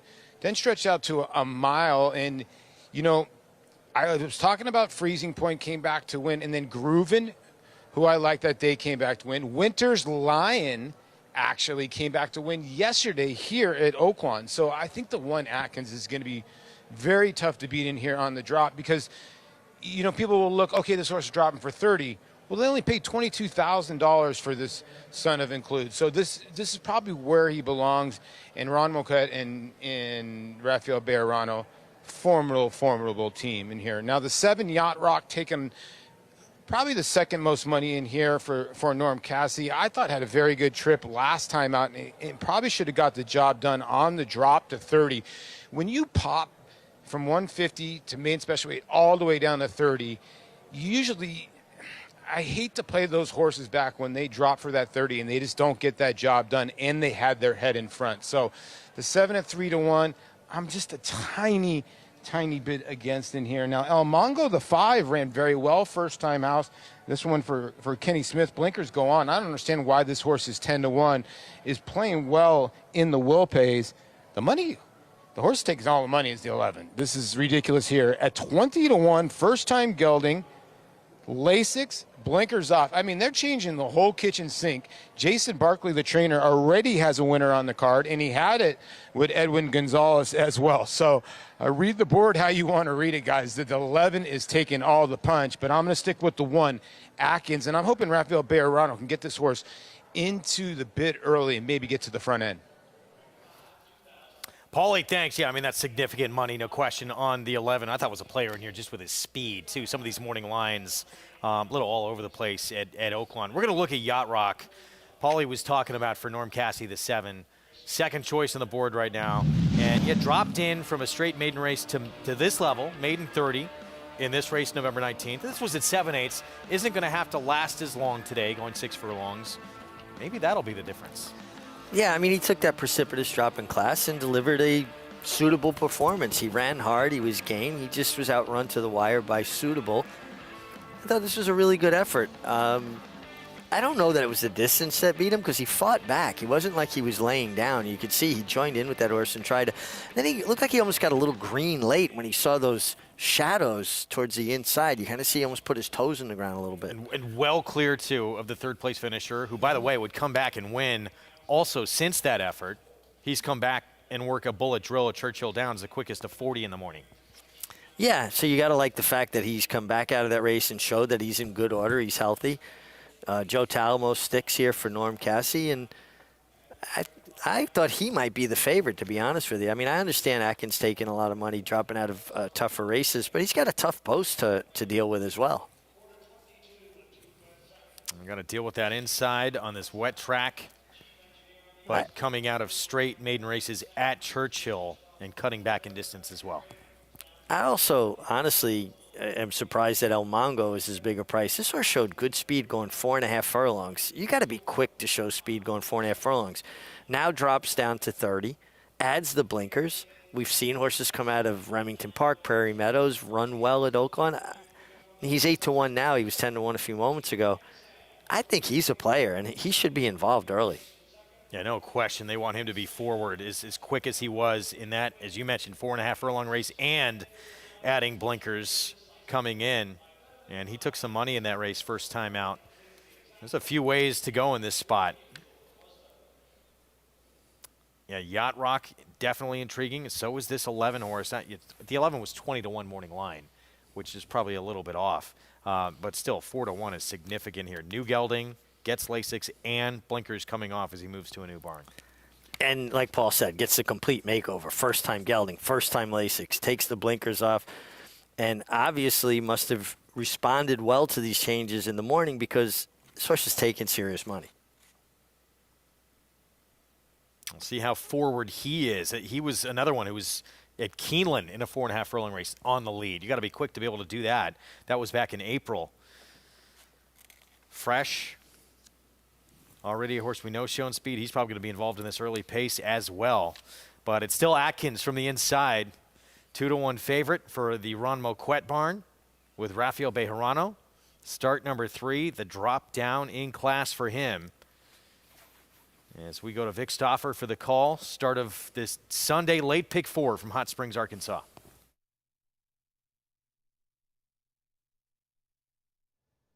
Talk to Toki goes in. Storm Approaching is next.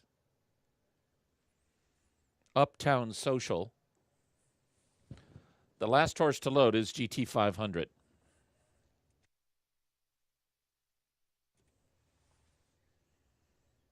They're at the post. They're off. Storm Approaching and Uptown Social show good speed. Talk to Toki and Yacht Rock are close up. Then comes El Mongo at the rail with Run and Block GT 500 and Mallory's Big Boy. Santino's Fantasy is next. Then comes Atkins. Atkins already about 12 from the lead, and he's 3 in front of Florit as they mix it up into the far turn with Talk to Toki, Yacht Rock, and a 4-wide Uptown Social. Just inside of him, it's Storm Approaching. 4 of them right across the racetrack. GT 500 is 5th with 3 lengths to make up. Then comes Run and Block and El Mongo. 2 lengths further back, 2. Mallory's Big Boy. Then comes Atkins. Atkins now has about 9 lengths to make up. He is moving forward just a bit. Top of the stretch, Yacht Rock has the lead with Uptown Social just outside of him. And these two are matching strides, Uptown Social and Yacht Rock. Now Atkins has moved up into 3rd, and he is moving in the center of the racetrack, as is GT 500. It is Yacht Rock in front. Here's Atkins in the center of the racetrack, and he's bearing down on the leader, Yacht Rock. Atkins running strongly, and now he has taken over the front. Yacht Rock is 2nd. Run and Block might get 2nd. Atkins in front. Moquette and Bejarano are on fire. Atkins won by 3. Run and Block was 2nd. Yacht Rock 3rd. Santino's Fantasy in a photo for 3rd. Atkins with the win. Drop down in class. Rafael Bejarano for Ron Moquette. He stormed down the middle of the track after basically not getting off very sharp and looked like might have got jammed a bit at the break when the 5 El Mongo seemed to duck in. No excuses for Yacht Rock. He, contested the pace, but he was up there fighting and face clean. But Atkins just rolled down the center track as much the best. Not who we expected to be on the lead, and this is probably part of the reason why. Keep your eyes on the 5 and what happens to his inside. Yeah, to me, it appears that he just makes a left-hand turn. You see all the horses inside him kind of get jammed up there. And it appeared to me it was because the 5 just made a hard left leaving the starting gate. Took out everyone inside of him. Completely changed this race. But it worked out for Atkins. He was well back, but he really finished with his legs underneath him. After that, yeah, to overcome that. He was essentially off the racetrack early. Yacht Rock got a little bit tired and got nipped late for 2nd by the 8 horse Run and Block, who actually worked out a nice trip under Isaac Castillo, a rider that we need to keep an eye on. I think he rides a good race, smart race. Does anything come to mind where you remembered things just went horrible for you out of the gate and in the end it worked out? Oh, yeah. I mean, I remember Mary's Red Island Charm had a great deal of speed, was always in front, rode an allowance race here. She fell down leaving the gate, was last, so I'm just galloping her around. And she came from last and won easy. So the next time I rode her back in the vagrancy handicap, I thought, well, she'll probably show speed again. Well, she broke on top, took herself back to last, and came running and won again. She learned that she liked to run that way by accident. Inquiry, it could be for what happened out of the gate here.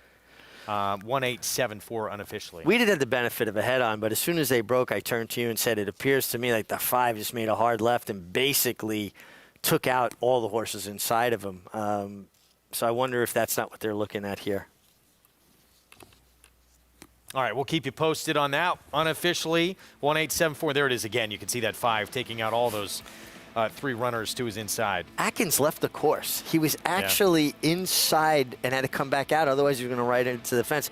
What an effort from Atkins. You know, watch the. I mean, had done that kind of ducked inside anyway to that open space. You talk about on the outside that open space. Atkins did it to the inside with that open space. It broke sharp, but broke hard to the left, and Atkins really did an amazing effort to overcome that start. What a re-rally to get this win at 8-5. Prices for you when we come back. That inquiry sign is down, so it looks like this is going to go official. Pick 4 underway with a favorite.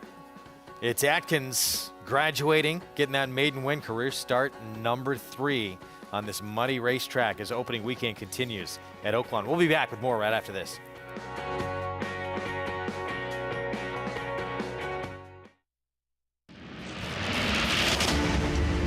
We're closely associated with Todd Pletcher, and for as long as I've known Todd, he's as high on Constitution as any other stallion that I can remember. It's resulted in us buying 5 Constitutions here at this sale for Mike Rapoli and Vinny Viola, and then Mike himself.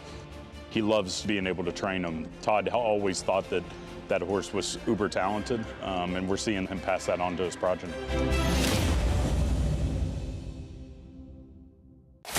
Who you betting on? How about an app created specifically for horse racing? Naira Bets. We specialize in thundering hooves, fist pumping, and boosting your bankroll with robust weekly promotions. And offer betting tips from actual horse racing experts. Bet all day and night, nationwide. Get the action and thrill of horse racing with Naira Bets.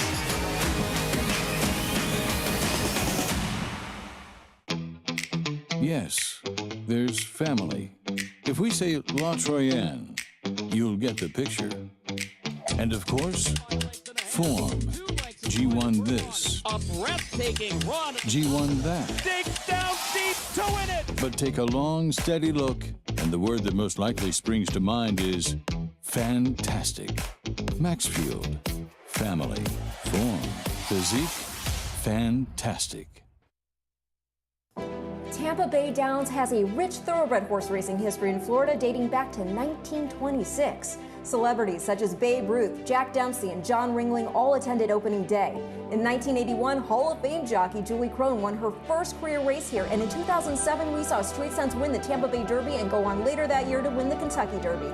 Featuring full fields, great turf racing, and a 15% takeout on our Pick 5, Tampa Bay Downs has live racing every Wednesday, Friday, and Saturday.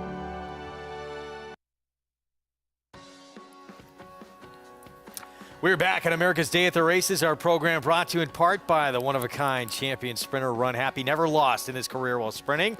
Did it all while racing medication-free. Now standing a legendary stall number 1. Claiborne Farm. Nightcap in New York. Leading rider at the meet. Give him another one. Kendrick Carmouche on 8 and Sander. Looked tremendous warming up. Ran to those looks and breaks his maiden career start number 5. Yeah, just got a real good trip. Stalked from the outside. Took over when ready. And drew away. And honestly, at times, it didn't even look like he was handling the going completely. You get a little bobble here and there. You're going to see Kendrick take him in hand here and let him cruise under the wire. And just an easy winner here in the nightcap. Well, first-time starter behind him, too. Impressive first time out. It's a little bit funny for Kelly Breen. And another big price for Matty Olver to get round out your try with Reunion Tour, turning back in distance, finishes 3rd at 20. 5-1. 23 years old, got the first win of her very young career as an apprentice just a few days ago. Congratulations to Matty Olver. Pick 6, there was a carryover today. It comes back just over $35,000. The late pick 5 comes back just shy of $3,000 for this combination here. Today's flavor might have been a heavy lean for many. Looked very impressive in his first test against winners. Yeah, he was impressive, and there's going to be bigger game on his menu, I think. He just a horse that has a lot of natural speed and does things quite easily. We're going to head back to Oaklawn. What a performance here from Atkins. If we can, try and show it to you again here. But as you said, I mean, he was basically taken off the course here with the 5 coming in and just wiping out the field. But he kind of did it on his own. He just ducked in from that rail spot, able to re-rally wide and get this win. But a cruise back up into the race under Rafael Bejarano here, tip out to get out of that kickback out of the dirt, and then find this other gear through the final furlong. And he did then kind of duck in too, but it's the path of really least resistance. You get horses forcing you from the outside, and you've got that empty space. A young horse is going to run away from them into that empty space. I talk about it, horses are like water. They'll flow to empty space. But this was a very impressive performance for a maiden claimer to win like that. So Atkins, start number 3. Easiest field he has faced. And despite that interesting trip, to say the least, able to graduate and get that win to kick off this late pick 4, as we'll continue on with another maiden race, 5.5 furlong sprint coming up next at Oaklawn. We'll get to that in a moment. We're going to reveal yet another runner in my stable coming up here. Each of our honor talent getting a stable of horses here, and we're going to eventually name a charity, each of us, horse racing charity, that all these rewards or proceeds that we get will go to. So let's see what we got next in my stable in Game of Silks. He's already named. Bay Colt by Matoli, Met Mile winner, Breeders' Cup Sprint winner for Steve Asma. That was not just a Met Mile winner, that was one of the great fields we've ever seen assembled in a Met Mile. It's a first crop by a champion sprinter on a mare with her first foal. The sky's the limit here. I think you have done so well. Second dam produced winners from all 5 foals. A horse with a lot of substance here. And this is going to be Matoli's first crop of runners as 2-year-olds coming up next year. I'm excited to see what he does with his runners. Well, if he can pass along any of his speed, and from a physical perspective, he certainly has passed along the kind of substance, a very sprinter-type build here for this son of Matoli. And we talk about it a lot, especially when we get to the Met Mile, a race that he won, that is a stallion-making race. Sure. Why do we say that? Because it's where 2 worlds collide. You get horses turning back in distance that have more stamina, and sprinters stretching out in distance. And the fact that he was a sprinter stretching out and showed that he could stretch that speed to a mile, that's attractive to breeders. You want to have that speed. People are looking for speed. But the fact that they could get a mile, it usually is a stallion-making race. And Matoli, he was very good, very fast. He was incredible. And, with a new stallion, again, this is going to be his first crop of runners as 2-year-olds next year. This is where you sometimes get bargains. Absolutely. You don't know what's going to be. A lot of the first crop sires that people weren't expecting to be good suddenly took off and started throwing runners. So I love your balance of horses that you've drawn. You've got some horses with pedigrees that say they'll probably be better going a little further, maybe with a little edge. Then you got a horse like this out of Matoli, or by Matoli, excuse me, that you would think is probably going to be early and have some precocity. I like the balance in your stable. All right, again, you can get involved. Anyone, it's just like getting a pack of trading cards. You don't know what you're going to get in terms of pedigrees.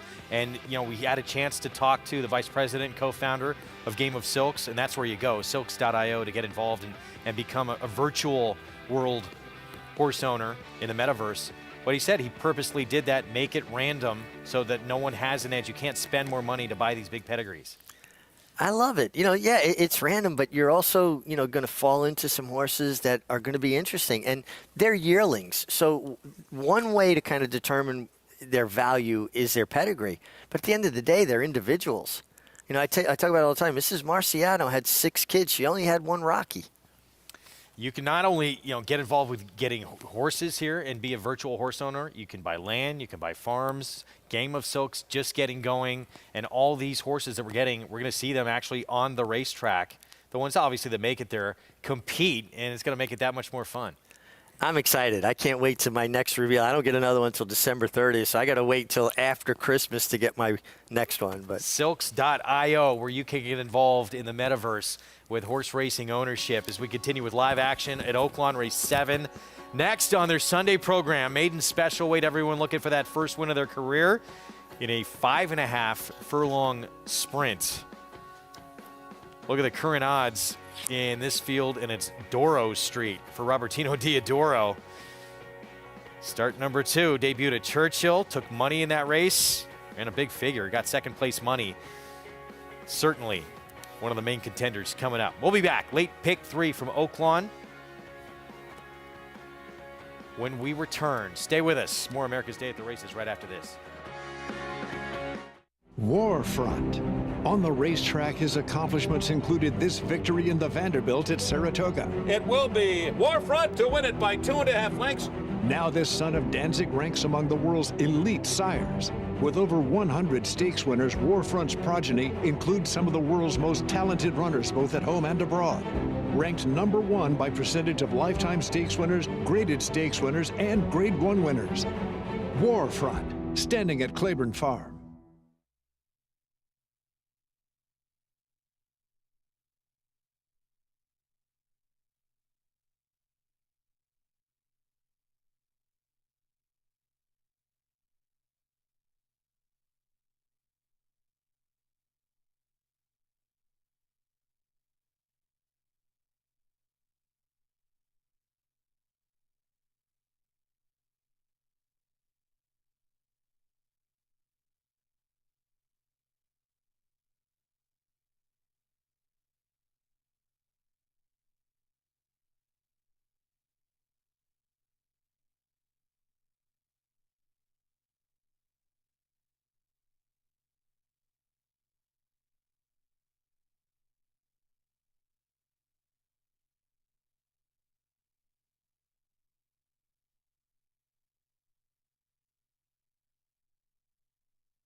On June 6, 2019, a new chapter began at Alapa when Hillendale transferred its operations to the famed Kentucky Station and Thoroughbred Nursery in Paris, Kentucky, on a farm that traces its origins to 1827.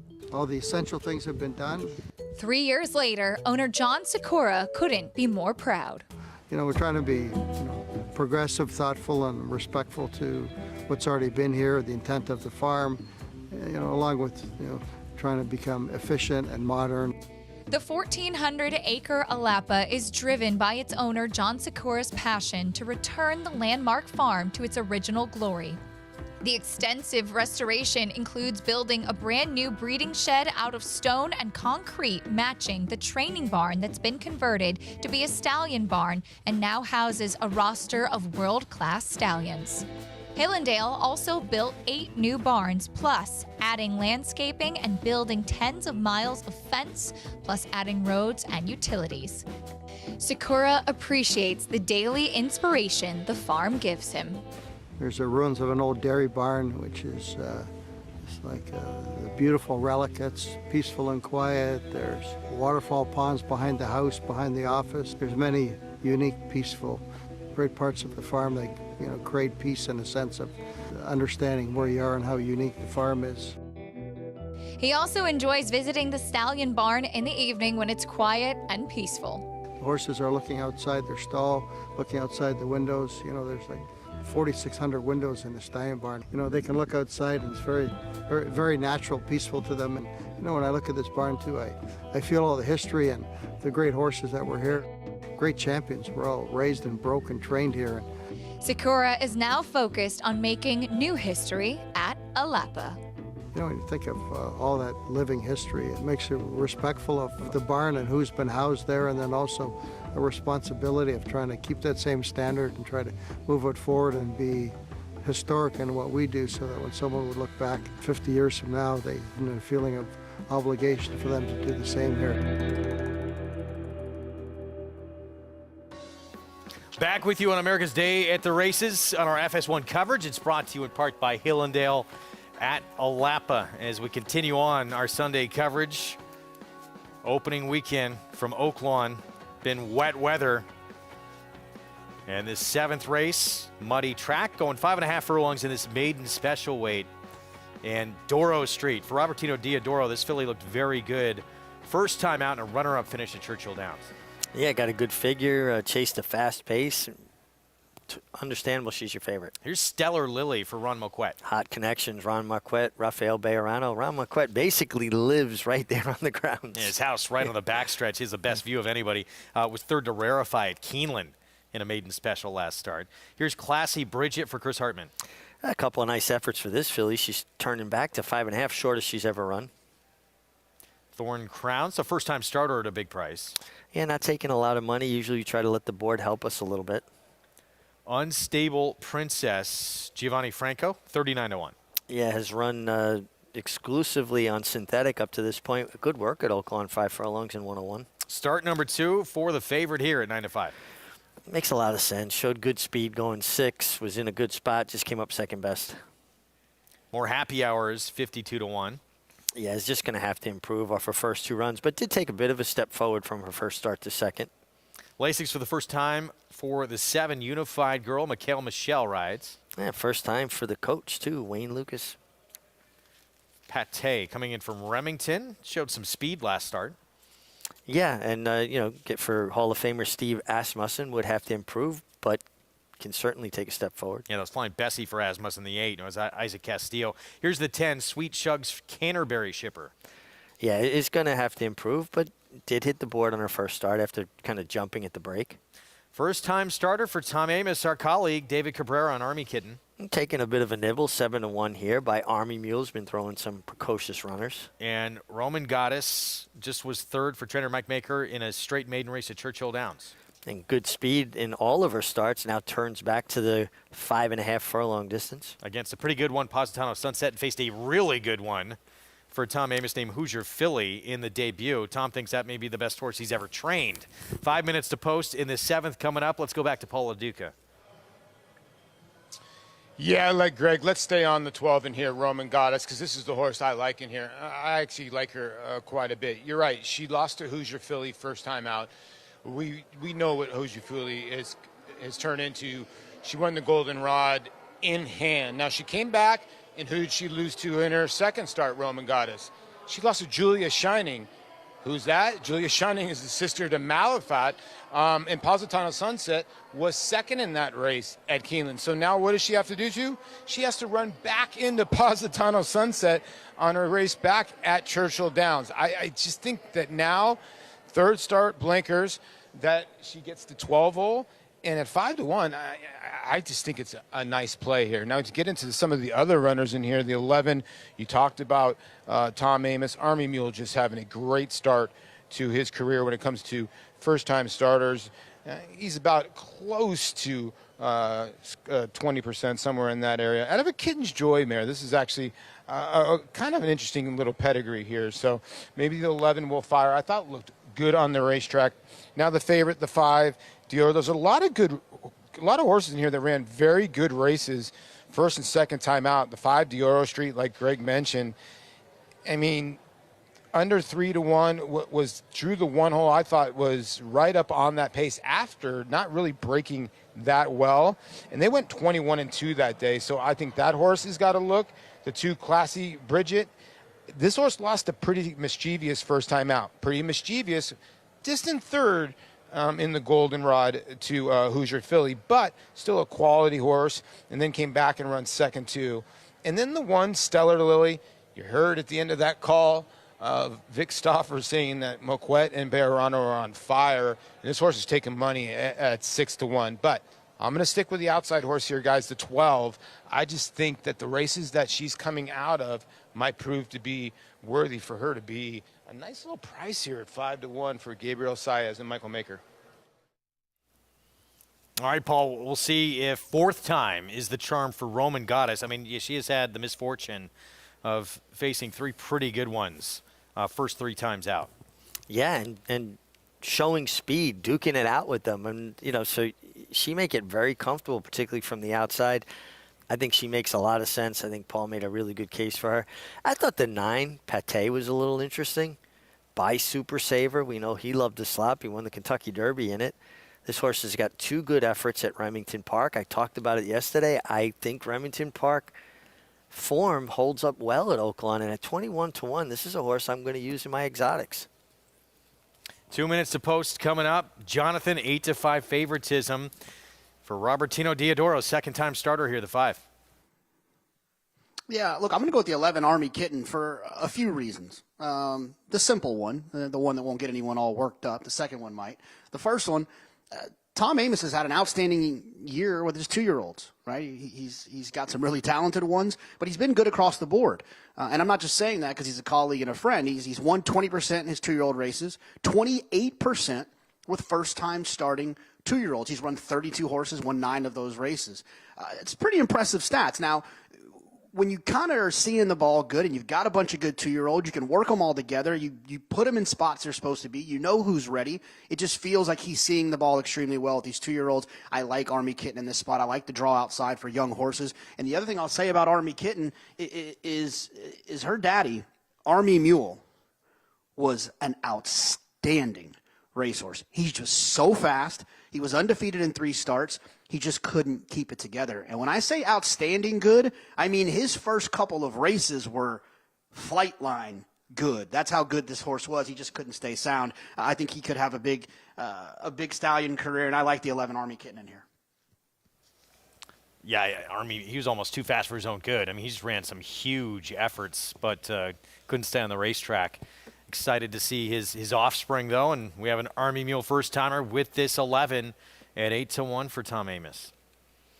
Yeah, listen, I think Jonathan makes a compelling argument for this horse. The pedigree's there, the connections. Tom Amoss so good with first-time starters. And a horse that is taking some interest. Let's take a look at Classy Bridget for Chris Hartman. Horse who's making start number 3 coming up this afternoon. Debuted at Churchill, and then September the 4th at Keeneland. This was going 7/8 of a mile as a 2-year-old. Runner-up finish here from off the pace. Was favored in this race behind Black Forest, who winds up winning. Yeah, listen, she's run some nice races, and she's done it in a professional manner, rallying from off the pace. You see her hanging on her left lead here, not switching. That's not, a great sign, but that could just be a green horse that's, figuring it out still. The turn back for me is the problem. She's rallying from off the pace, going 6.5, and then 7. Her connections felt like she needed a little more ground to start her career, and now she's turning back to the shortest distance ever in sloppy conditions. How is she going to react with this, what I think will be a very sharp pace? Well, she is 4-1 right now for this third start coming up. Still, it's been favoritism throughout for Doro Street. The second-time starter for Robertino Diodoro. Took money first time out, and she sat a stalking trip in that debut. Ran a good second, but Paul talked about the good ones that Roman Goddess has faced from the outside post, and her price starting to finally come down a little bit. She's down to 4-1. Yeah, I think she makes a lot of sense, too. Good speed from the outside. I hope Gabe Saez just kind of gets out of her way and lets her do her thing. I don't think you've got to send hard from that position, but I think you've got to allow her to use her stride. Not try to get too fancy with young horses in these conditions. Muddy track on this Sunday in Hot Springs for their opening weekend. And they're going to play, as usual, an important role as we get set to turn the page to 2023 on the Triple Crown Trail. Smarty Jones, one of those early races on the Triple Crown Trail on New Year's Day. It's the one thing about Oaklawn that you really have to admire, the comprehensive series of races they have for pretty much every division. right, for the Colts, starting with the Smarty Jones, with the Phillies, all the way to the, through the Fantasy, the older mares up to the Apple Blossom, Oaklawn Park Handicap. I mean, it's just, if you've got a horse that fits in those divisions, you have 3-4 races to get to their, the main goal, obviously the 3-year-old Colts being the Arkansas Derby. Their sprint division too. We talked about Matoli. I just got a Matoli in my stable. We saw Matoli win. Keep in some rubbing it in. sprints there. And of course, Whitmore, who was so successful in Hot Springs. It's just a terrific series of racing for every division. Obviously, the Count Fleet, one of their premier sprint stakes, and imagine if they had a turf course. Now we're starting a little earlier than usual, Hot Springs, and battling a little bit of weather here on opening weekend. They put a turf course in there, forget it. A lot of other jurisdictions would be sweating. Here's the 11, first-timer for Tom Amoss. Army Kitten about to step in, and Roman Goddess. 4-1 on the outside. Looks like a major player in this spot. Gabriel Saez for Mike Maker. Vic Stauffer, the call, 7th here from Oaklawn Park.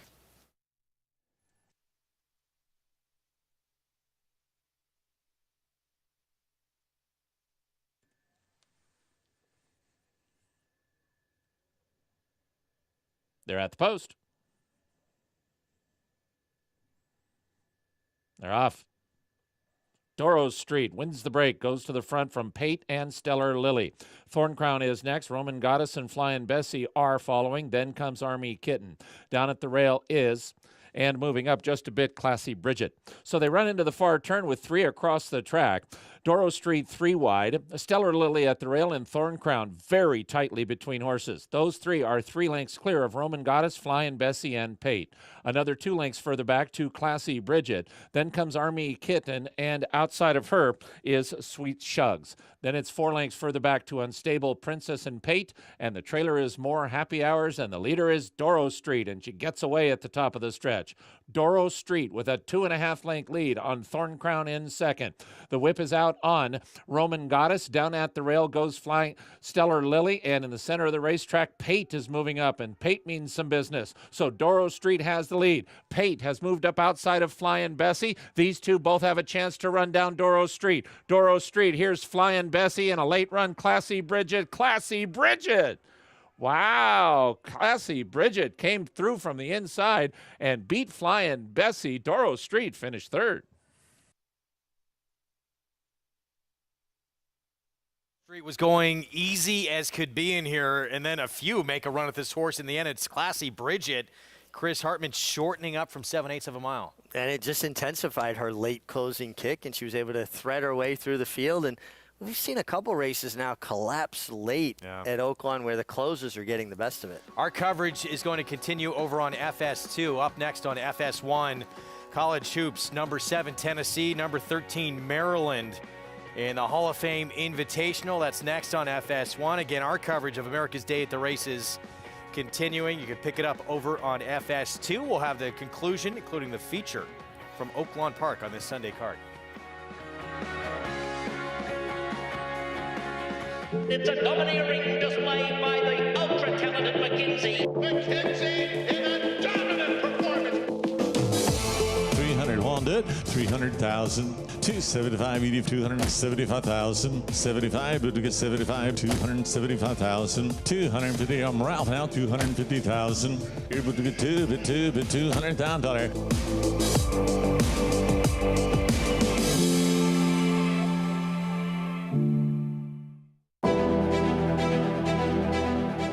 You don't have to be a multi-millionaire to get into this game. You can have a few $1,000s and have fun with it. But with the bonds, you're actually going to win. I've had the opportunity to win multiple races. In fact, this year I won 2 times in one day, which is almost unheard of to be able to do.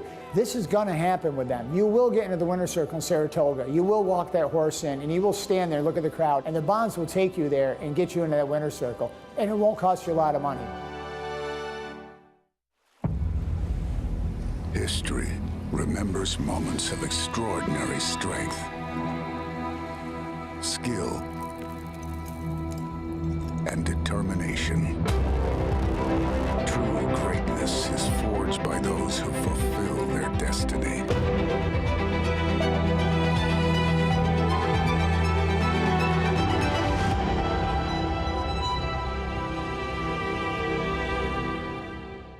Racetrack Television Network brings you every race, from every track, on every screen, every day. With monthly packages starting as low as $5, RTN gives you great value and access to more live HD streaming and race replays than anyone. Visit RTN.tv today to sign up and watch on almost any device, including Roku and Amazon Fire. RTN has packages that start at $5 per month.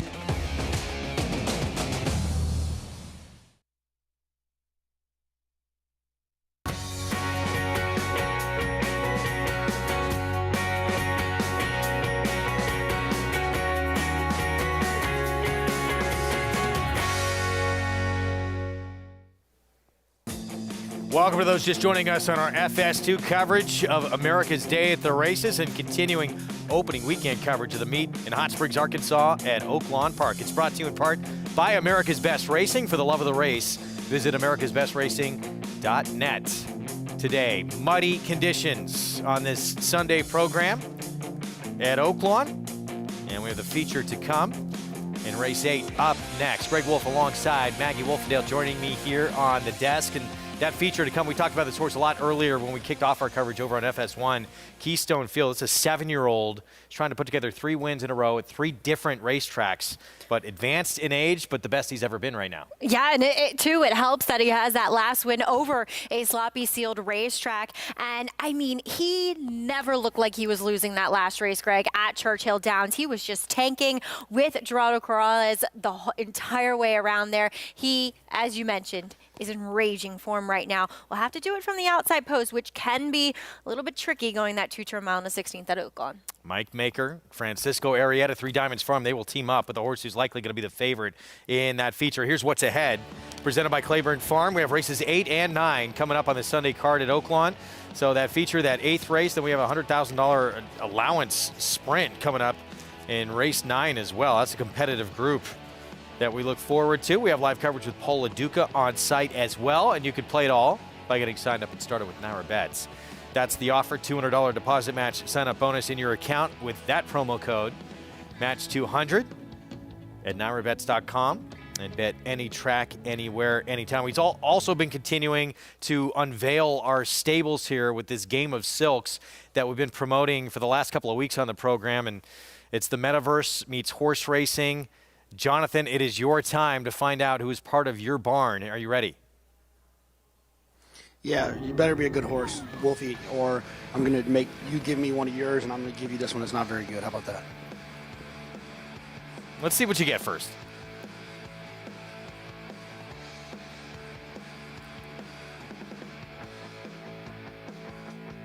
Jonathan, all right. You still with us? Looks exciting. I'm there, yes. Oh, Taprit. I'm on delay over here. Taprit, Belmont winner. That sounds like a lot of fun. Look at this. We got some nice stats too. Looks like the family is productive. I'm gonna look to see where this horse sold. That's kind of the exciting part, to see where they sold. Taprit, Divine Trick. I'll talk really slow and try to look that up to see. But hopefully going to a good operation. This is a fun game. I like to kind of to root along. It reminds me a little bit of fantasy football. You don't own a football team. You don't own any of these players, but they're on your team, and that's how I feel about this one. Oh, Phasing Tipton sale. Oh, I looked it up. It was sold to Tom McCrocklin, who's typically a pin hooker, where they buy the yearlings. So maybe we'll see this one again in a 2-year-old sale, hopefully at a big price tag. Maggie, how'd you like the walk from what you saw? Well, I do agree with JK. This could be a pinhook situation, but she looked like a horse, kind of like her sire in Taprit, that she looked like she wanted to run really long. She definitely had that more even frame to her and that just kind of long, lumbering walk to her. So, JK, yeah, she might sell as a 2-year-old. I'm not sure how precocious she will be. She might be one that relishes going a bit further on in her career. All right, we'll see how this pans out. This is a lot of fun. We're just getting started with this. Every one of our on our team is going to get a handful of horses, and any rewards that we gain from this. We're each going to pick a charity of our choice in the horse racing industry. Do you already have your charity? I'm still deciding on that. I didn't want to make it too early. I'm going to announce that when I come back in the new year. Yeah, no, I think we're waiting to announce who. But I mean, I already know in my head who I'm gonna donate to. If you want to get involved, silks.io, and you become a virtual horse owner in the metaverse with Game of Silks. So this is exciting. We still have a few more we're going to reveal on the program coming up. Right now, it's race 8 at Oaklawn, mile and a 16th, an allowance optional claiming race. And here we go. Keystone Field opens up early at 5-2, does not open up as the favorite. Wow. Search engine, everybody on the Tom Amoss bandwagon here with this one, who does get to run back on Lasix again here, Greg. Now, the 2 cards for Breeders' Cup weekend, no race, no matter if it was a Breeders' Cup race or not. None of those horses ran on Lasix, so back on it today. I just was really out wide the entire way, so now is drawn on the inside. That might help his chances. Favored right now, 2-1. We're going to have the post parade for you when we come back. 8th. Approaching the 15-minute mark to post on this Sunday in Hot Springs. We'll be back with more America's Day at the Races on FS2 right after this.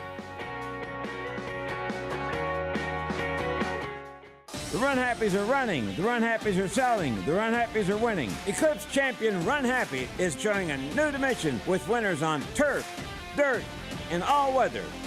A record-breaking sprint champion, Run Happy is also showing winners at all distances, from 7 furlongs to 1.25 miles. A sire whose runners can carry his speed over all distances and all surfaces. Run Happy, price for value, and standing strong at Claiborne Farm.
All right, everybody, welcome to Claiborne Farm.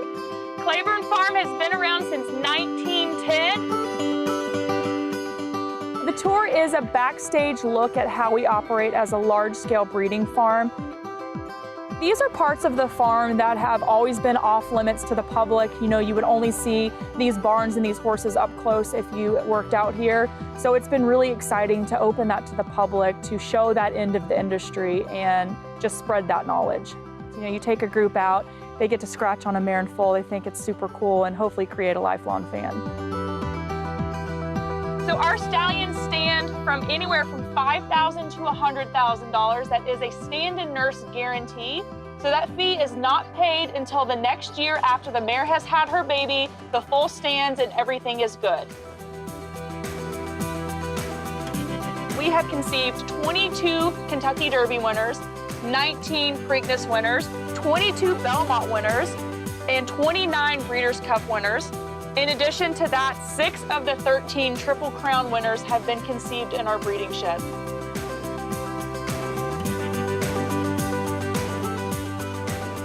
So I'm always excited to, spread the knowledge that I've had, share this passion for the breeding industry that I've had basically my entire life, and just spread the wealth. Basically, all of our tours are sold out. That's just absolutely fantastic. Sometimes we'll try to sneak in 1 or 2 extra people onto the trolley. It's a yearling colt field. Actually, this field is home of 2013 Kentucky Derby winner Orb, as well as Breeders' Cup Classic winner Flame. The cemetery is extremely popular. It's on both types of tours that we offer, so the trolley tour and the walking tour. People travel from all over the world to see Secretariat's grave. So it's really exciting to see people's reaction to seeing that. Secretariat, the 1973 Triple Crown winner. I just want to thank everybody for coming on this tour. This is a tour that we've been really excited about. We're really excited to open up this side of the operation to the public. I think Claiborne is just absolutely iconic when it comes to horse racing. I don't think you can think of horse racing without thinking of Secretariat and Claiborne Farm.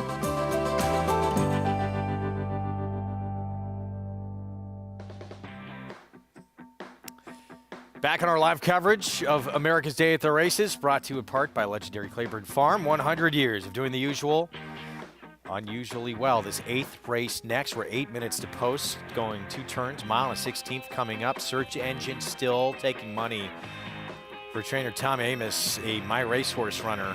Maybe part of the reason we're seeing all that attention from that 8-1 morning line down to 5-2. Yeah, he is a 3-year-old in here, one of the younger horses, but he's run some fast races.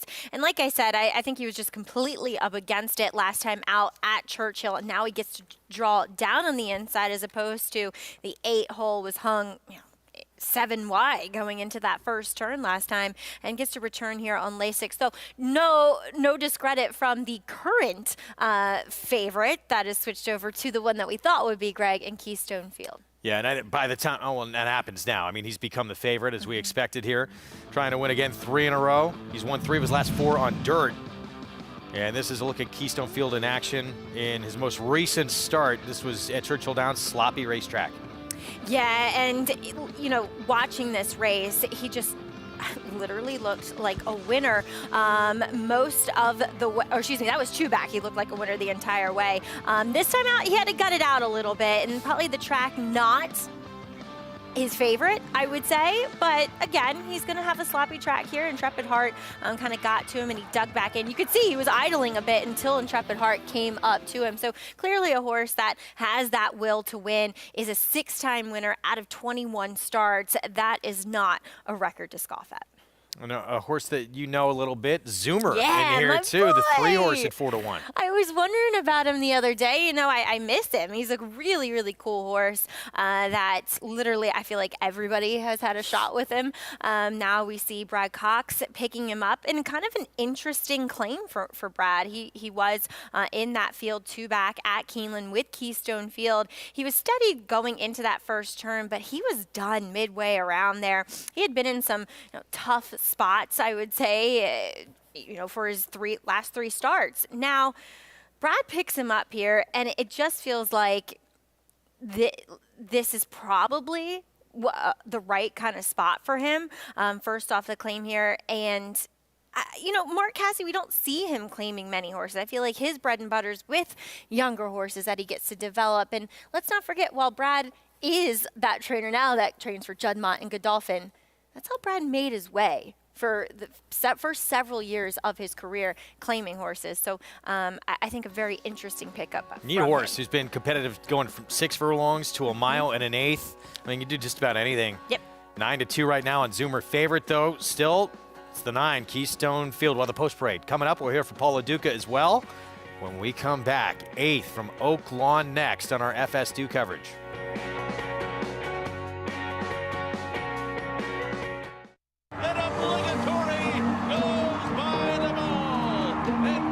Here comes Malathaat. Here comes Clairiere on the outside. They're coming to the finish, and it's going to be Clairiere. Nest, much looks the best. She won by better than 10 lengths. Cody's Wish on the outside. Cody's Wish with the upset in the Fargo. Malathon grabs the lead in deep stretch, and Malathon has won the Personal Ensign Stakes. Curling, the classic sire. Who you betting on? How about an app created specifically for horse racing? Naira Bets. We specialize in thundering hooves, fist pumping, and boosting your bankroll with robust weekly promotions. And offer betting tips from actual horse racing experts. Bet all day and night, nationwide. Get the action and thrill of horse racing with Naira Bets. Introducing Giftbox, winner of the Grade 1 Santa Anita Handicap. He's a 3-time graded stakes winning millionaire with 4 triple-digit buyers and a 4 Ragazin to his name. He proved himself early as a graded stakes place 2-year-old, and now his career as a stallion is just getting started. From the first crop of the leading sire Twirling Candy out of a multiple graded stakes producing mare. Giftbox, only at Lane's End. It's America's original sport, and no one covers it better than America'sBestRacing.net. From the sport to the lifestyle, the best races, horses, and destination venues, cocktails, gambling, fashion, and more. America'sBestRacing.net is a sport for you. Live it, love it, bet it.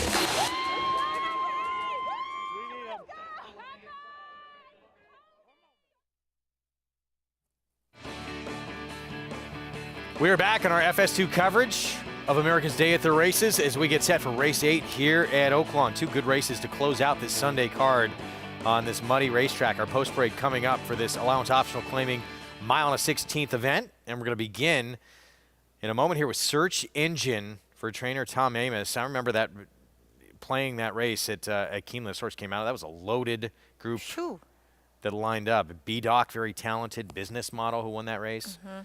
Yeah, they dead heated Brendan Walsh, I know, pulling off. B-Dog was the favorite that day, right? I think. Well, anyway, Search Engine. He looks sensational in the paddock. He looks sensational in the track, too.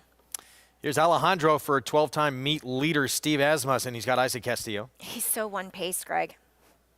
Zoomer, 4-1, Joe Talamo. My homie, Zoomer, looking good on the racetrack. Very interesting claim here by Brad Cox.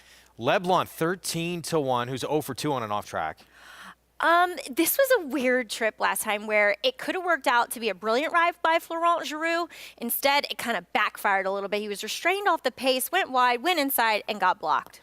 Moen's at 35-1, going to stretch back out. Yeah, Indiana bred looked a little overmatched here. My sixth sense, Christian Torres had a big day yesterday. He did, didn't he? Robertino Diodoro as well, winning the stake. First off the claim, dirt routes 2 to 4 month layoff. Tino is 12 for 51, so decent stats. Yeah, Torres had 4 wins. Here's Major General, 9-1, Tyler Bays. Interesting pickup in trainer change to Chris Hartman. He was a sales purchase of $87,000 at the Keeneland November sale. Yeah, he faced some tough ones. Jack Christopher, Tawny Ford, sure. And then Keystone Field, 9-5 favoritism now on the 7-year-old.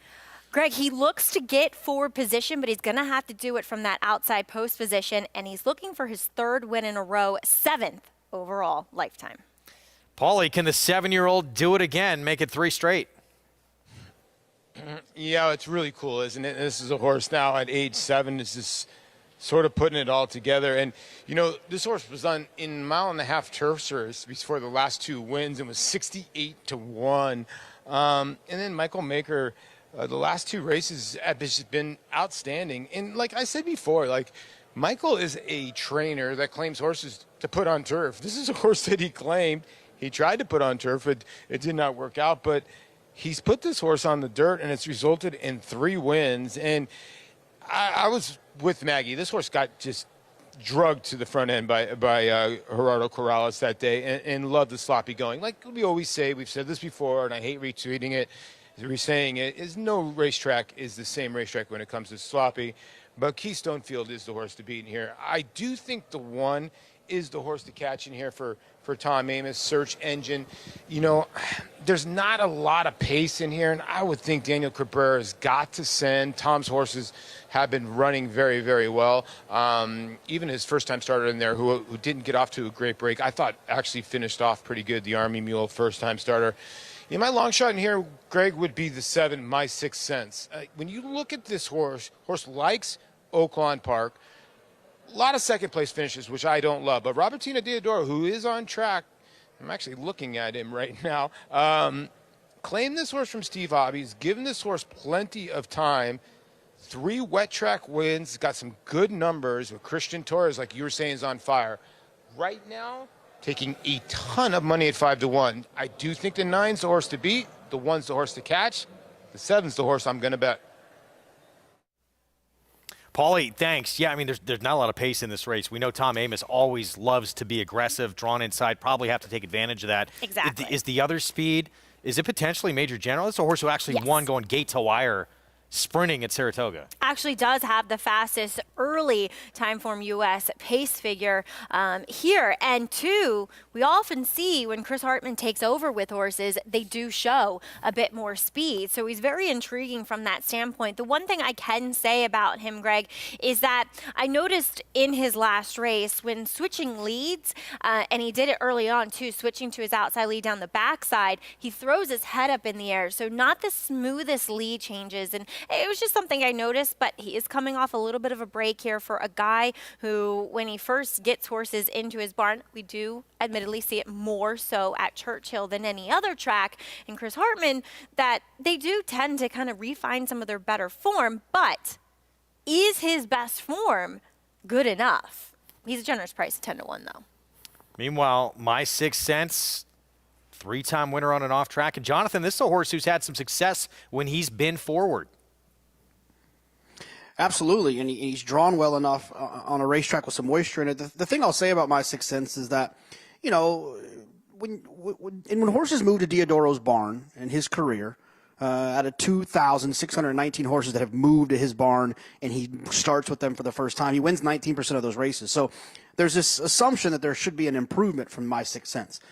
Now, if you look back through his races, he's got some nice races. He's got some speed figures in the 90s, and he's got some performances that if somehow Diodoro can find some of those older races, he can be right here in this spot, and he's an attractive price at 6-1. Look, I think the 9's going to win. I think the 9's if the 9 runs the race the 9 has been running the last 2 starts, that horse will win. But at 3-2 on a sloppy racetrack, I just feel like there's some chances to look elsewhere, and that's why I landed on the 7, My 6 Cents. All right, so take a shot here. Diodoro first off the claim with the 7. 6-1 right now, but heavy favoritism outside the Keystone Field. Yeah, look, Paulie and Jonathan bring up some great points with regards to My 6 Cents and comes out of it, albeit a 50, but with only 3 other horses in it. But some nice horses in Palace Coup and Spa City as well. Wow, I feel like I swallowed a hairball. Anyway, and 2, you would have to think that he could be asked to be a little bit more forward as well, coming out of this barn for the first time, and for the lack of real apparent speed in here. And 2, to get good position, because he is going to have to do it from the outside post position as well. So, look, My 6 Cents, he's the alternative here. The public kind of sees it that way. As the 1 continues to drift up here, Greg, search engine kind of took all that early money and is drifting up and is the same price right now as Zoomer, first off the claim for Brad Cox. And I'll pose this to Jonathan, too. If he wants to join in, he's welcome to. But last 2 races on the card here, if you're looking at this late double, I love this last race. My favorite horse, one of them in training. Unfortunately, he's not going to draw in here, Garhole. He was also eligible to the outside, who I loved earlier at the meet this year. He put together a streak of 4 in a row. Air Combat, though, looks like he is going to attract a ton of money in this race. If you're going after this late double, who would you kind of key in on the last race? Me or Jonathan? You. This last race gave me a headache, because I did not love the fact that Air Combat was a beaten favorite last time. I thought he was getting out. And look, County Final is a nice horse in his own right. So he might be facing just a notch below that here, and he could be very much the horse to beat. You know, the wet track, we'll see how he does. I thought Kairama was a little bit interesting for Steve Asmussen coming back off the layoff, in that he's never been worse than third in dirt sprints, and maybe he's a horse that now as a late 3-year-old could step up his game a bit, and 2 back on his form line. You know, that was an early 3-year-old, and he's running an 88 buyer, so there's every reason he could move forward. How about you? Air Combat is definitely interesting. Edge to Edge, a horse I'd look at a little bit as well. As well as the one, Albizu. I thought he was a little interesting. Yeah, Diodoro runner. A lot of seconds, but yeah, I mean, he's faced some really tough company, especially out west as well. 6-5 favorite. There he is, 7-year-old about to load up. Again, trying to win his 3rd in a row. Keystone Field. Francisco Arrieta for Mike Maker. Loved the off-going at Churchill last time out. See how he fares today. Let's go to Vic Stauffer for the call. They're at the post. They're off. Mo Wins breaks best, goes to the front from My 6 Cents. Zoomers asked for speed. Inside of him, Search Engine. Then comes Major General with LeBlanc and a Keystone Field. And Alejandro is at the back of the pack. My 6 Cents struts his stuff at the clubhouse turn. My 6 Cents leads by 3 lengths from Mo Wins, a 3-wide Major General, and Search Engine at the rail. Then comes Zoomer, a 4-wide Keystone Field. Inside of him, it's stablemate LeBlanc, and Alejandro is the trainer as they turn into the backstretch, and the leader is My 6 Cents. My 6 Cents gallops along in charge, make it a full 3.5 lengths to Major General. Here's Keystone Field to move up into 3rd now and about 4 from the front. Between horses, it's LeBlanc and at the rail, Search Engine. 2 lengths further back to Alejandro and Zoomer, and now the trailer is Mo Wins, and the leader, uncontested with 3 furlongs to run, is My 6 Cents. My 6 Cents in charge, 2 lengths now. Search Engine begins to run after him, and here's Search Engine within 2 of the front. Keystone Field is set down for the drive outside of LeBlanc. 2 back to Alejandro, who saves ground. Top of the stretch, My 6 Cents maintains his lead. Now Keystone Field means business, and he's coming after him in second. Here's Keystone Field outside of My 6 Cents. 2.5 back to Alejandro, who threatens to run a big one. Final furlong. It is still My 6 Cents, Keystone Field, and Alejandro. These 3, My 6 Cents drifting out just a bit, but he's holding off Keystone Field. My 6 Cents reaches Keystone Field. One final try. My 6 Cents. My 6 Cents beat Keystone Field. Alejandro was 3rd, and Search Engine finished 4th. Robertino Diodoro first off the claim, and Christian Torres aggressive early, took command, and able to go gate to wire for the win. Yeah, we saw this in the stakes race yesterday. We'll recap in a bit here, Greg, with Lovely Ride. Same tactics employed there as here. Go to the lead. You kind of get that feeling that with the lack of pace apparent on paper, these connections always will take advantage of that, and they did that. And I'm pleased to see Christian Torres, who we've seen over the last few seasons at Oaklawn Park, have a great start to the meeting here. He's been a kid that I've been watching, and he just continues to improve year after year. He's been the story, yeah, this opening weekend of the meet, that 4-win day yesterday. Gets it done here, being the aggressor on the front end, and Keystone Field ran his race, just could not run down My 6 Cents. Yeah, he was distant 3rd here, but Alejandro actually picked up some pieces, which was good to see as he settles for 3rd place honors. But no doubt about it, the top 2 were best. 5-1, My 6 Cents. Flying P stable, Robertino Diodoro first off the claim, and Christian Torres 6th win of the 6-year-old's career. We're going to take a timeout. When we come back, we'll look back at some of the weekend stakes from Oaklawn. Count de Monet, impressive 2-year-old in the Advent, and Flash of Mischief coming out of the Breeders' Cup Sprint, just dominant in the slop on Saturday.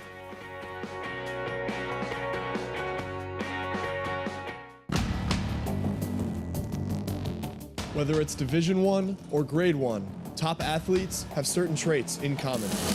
Speed, strength, class, versatility, and most of all, willpower. Claiborne Farm stallion, War of Will, was a Grade 1 winner on both dirt and turf. Now, his first foals are taking the field.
Back with you on America's Day at the Races on our FS2 coverage, regional networks across the country. Our program brought to you in part by the champion spinner Run Happy. Standing at legendary stall number 1 at Claiborne Farm. My Sixth Sense grabbed the lead under Christian Torres and able to hold off the in-form elder statesman, 7-year-old Keystone Field for the win. This is the 6th win of My Sixth Sense career. And refound some of that form, Greg, that he possessed. You know, going back to last year, he had won 2 races at Oaklawn previously, picks up his 3rd too, and Robertino Diodoro's numbers with this kind of layoff, plus first off the claim, and then Christian Torres just really being the aggressor here and figuring out there wasn't much pace, I'm going to be the pace setter, and just kept his horse clean, and I think that wins a lot of races over these wet tracks. 7-9-2 finish. So My Sixth Sense, Christian Torres, well done here. He's had a tremendous opening weekend. Let's get into race 9 to close out this Sunday card. 6-furlong sprint, allowance optional claiming group. And a look at the board as we expected. Air Combat attracting a lot of attention in here for trainer John Ortiz. David Cabrera rides got a big figure last time out in a narrow defeat. Yeah, and I just don't love, Greg. You could see that his, excuse me, his outside rein was just dangling throughout the running of that race, indicating to me that he may have been getting out a bit. I just don't love to see that. All right, we'll get in more to this race in a little bit. While the post-parade, we'll hear from Paulie as well. Coming up, going to continue with our game of silks, reveal who is next in my stable. This is, again, horse racing ownership in the metaverse that you could be part of as well. Here we go. I've had some pretty strong pedigrees. Everyone's getting jealous of me. I'm calling insider trading here. I don't know what's going on. I'm pretty excited about it as well. Here we go. Named already, got a Good Magic. See? Out of a more than ready mare, the Good Luck Continues, who was actually sold at the Keeneland September yearling sale. I love this. Wow. Good Magic, who has a horse on the Derby Trail already in WNL. Yeah, Good Magic has been tremendous. First crop sire among the leaders early on. So precocity, you would think. How about this? This is exciting. Half brother to Stakes Place Moon Dash. Dam, stakes winner, graded stakes placed as well.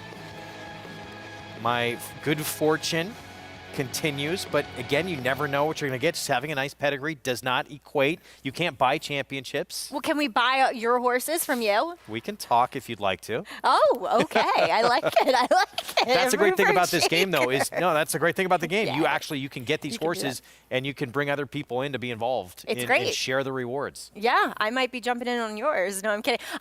As we were discussing, I'm happy with my Louisiana bred that I got yesterday, the Star Guitar filly, because you can take such advantage of those state bred programs. Absolutely. Rack up the wins in a smaller gene pool. Said it with Mig yesterday. One of my favorite horses of all time. Sold for $6,500. Yep. Extra heat. There you go. I mean, my husband Tom, his grade 1 winner, at one point she sold for $1,200. Really? Yeah. Have you gone away? Sold for $1,200 after not starting as a 2-year-old. She sold at a mixed sale. Sold for $1,200. This was who? Have you gone away? Oh, really? Wow.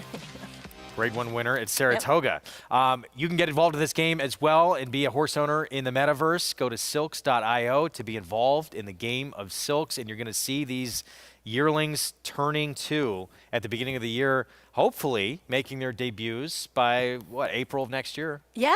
And down the line. Right. And it'll be interesting to see, too, like JK said about his horse, do we see some of these horses in the 2-year-old sale then? And that kind of gives you maybe another inclination of what, are they going to be early types and maybe see their ability, because in those 2-year-old sales, they have to work out. Yeah. And it's just great, too, to learn more about the whole other side of the business. Yeah. How it works. And this is what this game can do. Get involved. Silks.io. We're still just learning about it as well. Mm-hmm. And again, any proceeds that we get from our stables, we will be each picking out a horse racing charity, and we'll be announcing that in the near future. We got one more horse to reveal coming up in the program in just a little bit. We're going to recap some of the stakes action from earlier at Oaklawn. This was Tyler's Try back in action. He'd been undefeated, 5 for 5 on dirt. Tried the Breeders' Cup Juvenile Turf Sprint because they didn't want to go long on Breeders' Cup Day, and he had a turf pedigree. Didn't work out. Back to dirt, bleeds again in this race, so they're going to give him 30 days, give him a little time. Meanwhile, Count de Monet, 3 for 3. If he were my horse, I'd be giving him 3 months, Greg. In my experience. Well, they're not going to bring him back till later, much later in the meet, probably May.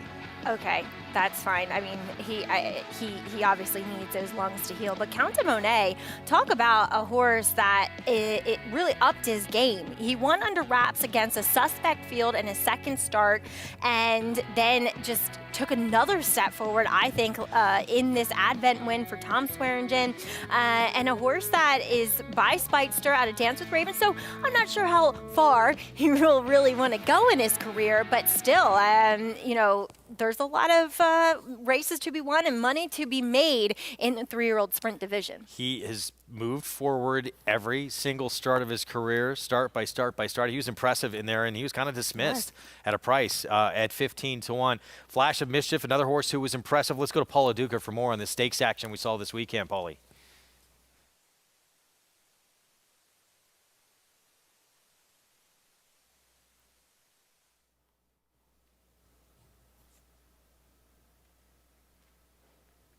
All right, apologies there. Technical difficulties. We'll try and get Paul back here in a moment. Count de Monet, though, you never know how these 2-year-olds are going to turn out, but so far, so good. Tom Swearingen looks like he has a pretty talented 2-year-old here. Yeah, I'm really excited to see what this guy could be giving us throughout the season at Oaklawn Park. And, a horse that I was a little bit interested in running second that day, too, Advent Alto Road. Sorry, I was calling him Advent Road, mixing mistaken. Rallying well for second there. So a fun division going forward. All right, let's get back to Paulie.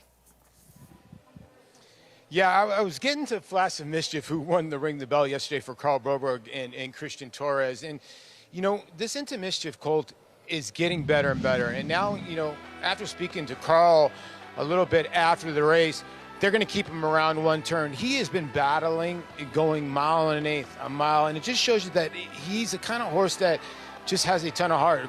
Carl told me he'll just run through a brick wall. He's lost to Rated R Superstar. He was in the Oklahoma Derby, lost to Warrant. But it seems like when he's around 2 turns, and Carl told me this dead out, he needs a target. He does not want to be on the front end, and he just came flying down the middle of the racetrack. And if you look at his Breeders' Cup Sprint, it was not that awful considering that obviously Elite Power came from way out of it, and he was up on the pace and hung out 7 wide. I think he could be a major player. The hiccup with him is he needs to repeat his good races, because you're a sheet number player, so am I as well, Greg, and he ran a negative number yesterday. He can run in the zeros when he brings his A games, which puts him up with some of the elite sprinters. He just needs to put them back to back to back. And I think that Carl's trying to get him to settle a little.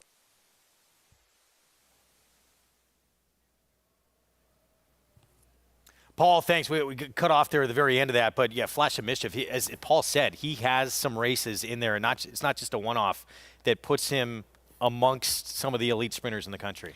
Exactly. And for a division, or I mean, all of our divisions with a lot of horses going to the breeding shed, we're looking for these up-and-comers to kind of assume those roles as the leaders of those divisions. And he has the credentials to do so. But as what Paul was saying is he's a little bit of an in and outer. Can he bring those races back to back? Can he run without the addition of Lasix? And you're going to have to be at that grade 1 caliber and competing against the best of best. But he's definitely a sprinter, I think, and he's one that we could get excited about in the sprint division. Yeah, as you're saying, all these divisions being decimated, sprint is one of them. We don't know who's going to – there's no clear-cut star. I mean, Elite Power, but yeah.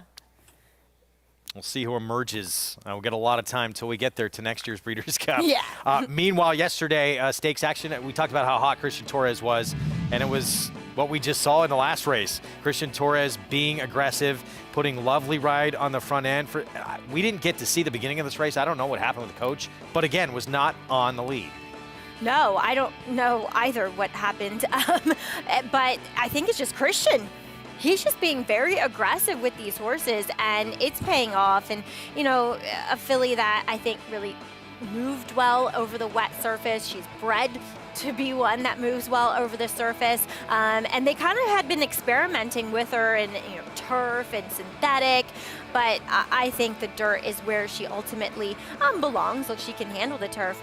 But if you're going to have a campaign over at Oaklawn, you got to be a dirt horse, and maybe she's one that is kind of turning the corner. She's going to be a 5-year-old soon, and that's when horses reach their peak physical maturity, and maybe we're going to see the best of what she can bring us this coming year. Robertino Diodoro, Christian Torres, Lovely Ride, the winners. We take a look at our opening weekend stakes winners. Flash of Mischief, that was impressive. It was just a dominant score. And always fun if you are connections of a 2-year-old who is going to turn the page to the next year undefeated. Oh, yeah. I mean, you got to be excited about that. I don't think I've ever heard, back to a filly we were talking about, I actually was talking about with Mig, Tom Amos. He is talking so high about Who's Your Filly. It's incredible. I mean, he has big aspirations for her. Yeah, and look, it's a division where, Julia Shining, she has that lovely pedigree, but she's yet to run very fast, and Who's Your Filly is yet to run very fast either, but there's so much more development to be done. Yeah. And, it's going to be exciting to see, because Who's Your Filly, in my opinion, really hasn't been tested that much. So for her to maybe get a little bit more of a test in the next coming months to see what she can bring to the table, I think is just so exciting. Nightcap still to come from Oaklawn. We'll get to the post-parade when we return. Stay with us. 6-furlong sprint to close out this Sunday action from Hot Springs, Arkansas. On our FS2 coverage, we'll be back right after this.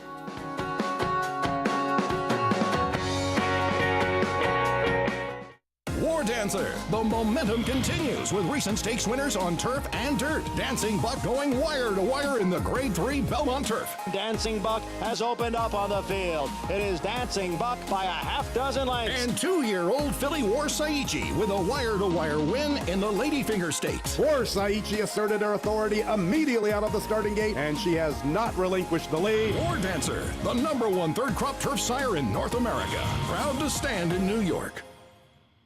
RaceLens is the most in-depth product in horse racing, with unique features found nowhere else. True odds, predictive analysis, and pace projection. RaceLens. It will change the way you follow horse racing and take your game to the next level.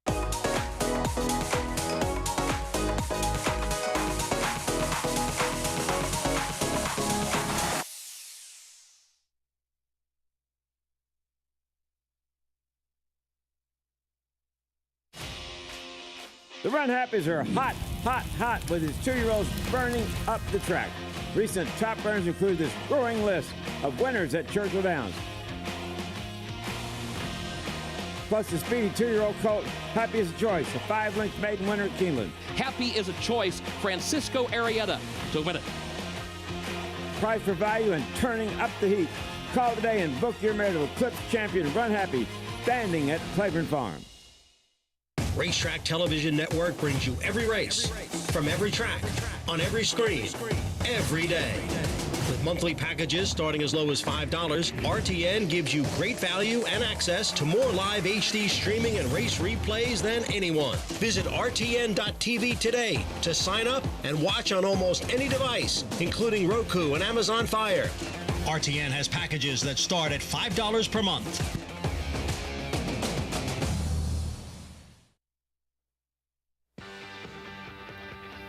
You're watching America's Day at the Races on FS2. It's brought to you in part where you can play it all. Go to NowRebets.com. Bet any track, anywhere, anytime. We have the nightcap next from Oaklawn Park to conclude their opening weekend coverage.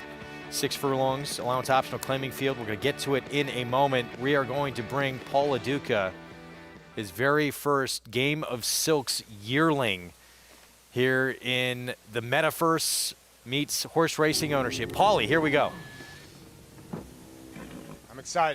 I'm excited, Greg.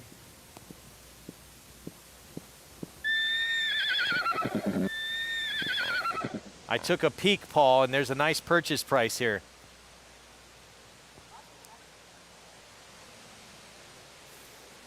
Ooh, nice little Cantheros. Wait a second.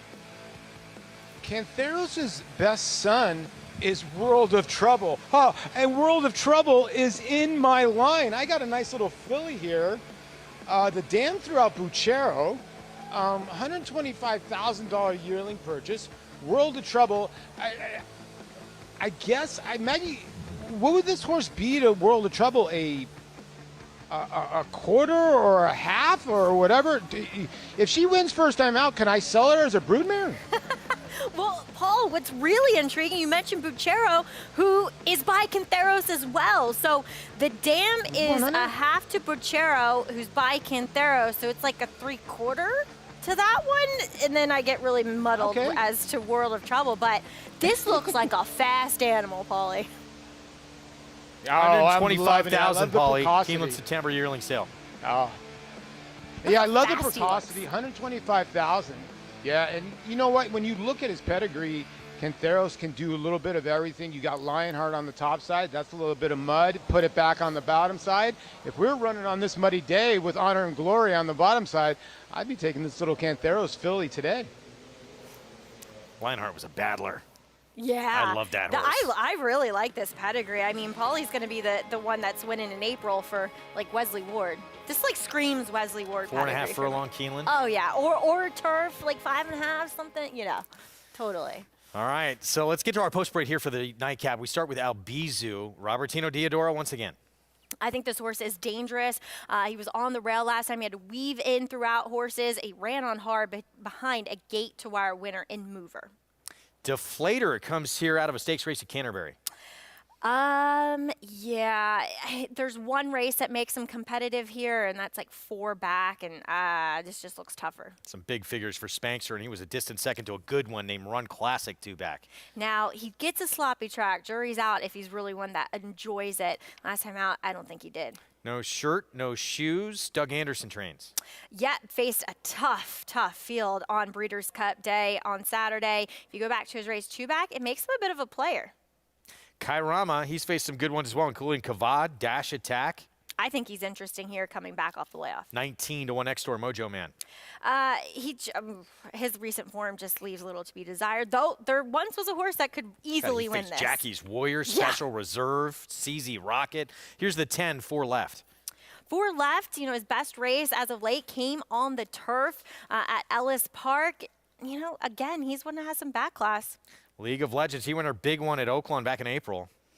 I don't know. Is his recent form going to make him a winner here, though? Does cut back a bit, should help him. Horse to beat. Here's Air Combat John Ortiz. Yeah, and like I said, I don't love the fact that he was getting out in his last start, but we'll see how he negotiates this wet track again. His fastest figure came on it.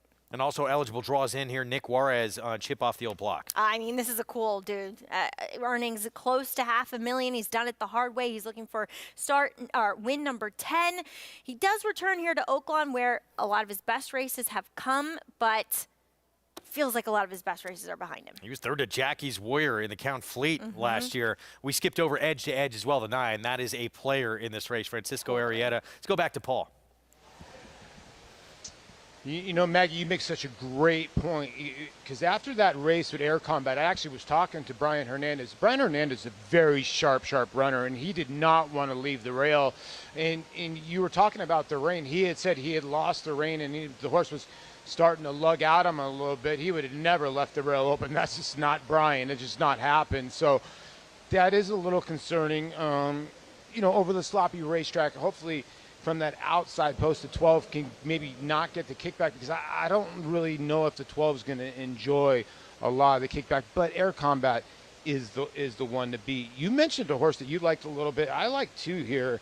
Caramara here, the 6. Isaac Castillo almost pulled up an upset with the 8 a little bit earlier. And this is a horse that 2 starts back crushed at Remington Park. Does have a sloppy effort, and that was in the Smarty Jones. This horse got dead left in that race, and I thought made up pretty substantial ground over a wet surface. So I don't think there'll be any issue with that at all. And then the other horse that's taking the money in here is the one horse in here. Does this horse warrant 4-1? Maybe. I mean, a good race. Robertino Diodoro just won the last. Fits at this level, I guess, for 62.5. Now, this horse was a California horse. Kristen Mohall, tremendous trainer. Craig DeLossie, very, very good trainer. So 2 barns this horse comes out of. It seems like the California horses have been going out everywhere and have been winning. We've seen a couple here that have won already. So I didn't see much in here, as in 1, 6, and the 12 in here. The 9, I didn't really love in here. If I had to make a choice in here, guys, I do think the 6 is a great price here at 8-1. But I do think the 12 is the horse to beat. Big work as well. We don't know how he did it, but gate drill, 5 furlong bullet.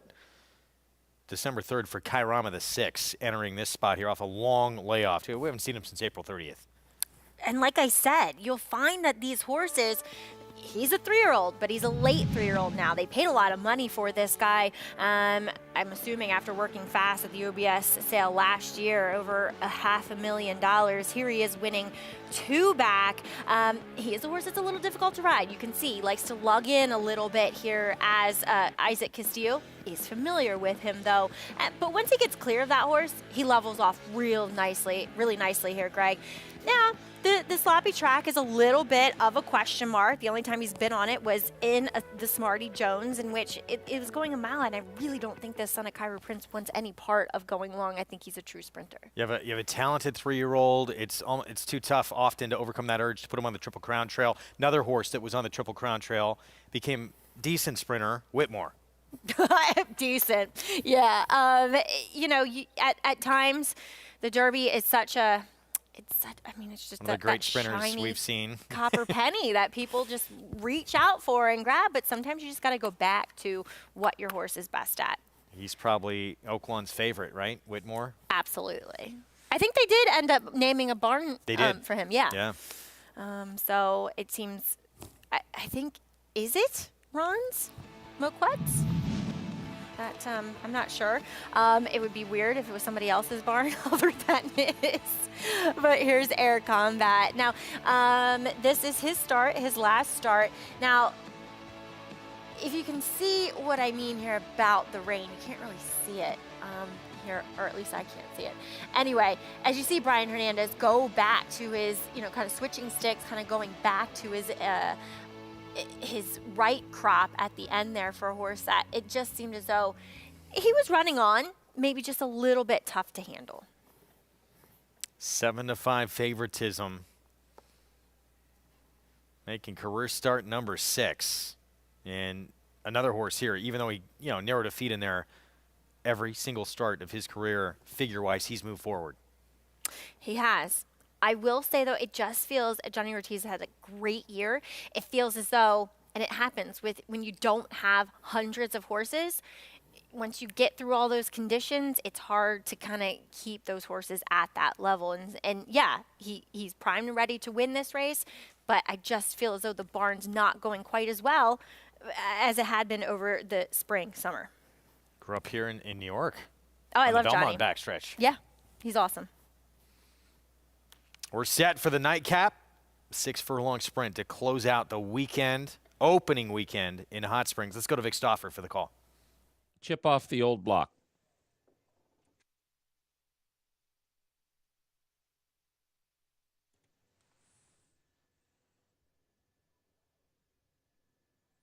They're at the post. They're off. Spankster and edge to edge broke well to the outside and chip off the old block. Moving through from the inside is No Shirt, No Shoes, and Kairama's in this mix as well. Then 4 left, and Albazoo. Air Combat is just in behind the leaders, followed by Deflator, and the trailer is League of Legends. Kairama and edge to edge into the far turn. A real jam up front. Spankster's at the rail. Chip off the old block and No Shirt, No Shoes, less than 2 from the front. To the outside and Mojo Man joined and passed by Air Combat. Albazoo is at the rail with 5 to make up. He's a length in front of 4 left. Then Deflator and League of Legends top of the stretch, edge to edge. Edges away to a 3/4 length lead on Kairama in second. Air Combat continues to advance. He's on the outside in third, to back 2. League of Legends in fourth, final furlong, edge to edge. Trying to give Chris Hartman 3 wins. He'll have to hold off Air Combat and a charging Albazoo in the center of the racetrack. Albazoo is running along with Air Combat, trying to round down edge to edge. Meanwhile, Kairama's part of this battle as well, but it looks like Albazoo's got the momentum to get up and win. Albazoo got it. It is very close for second between edge to edge and Kairama.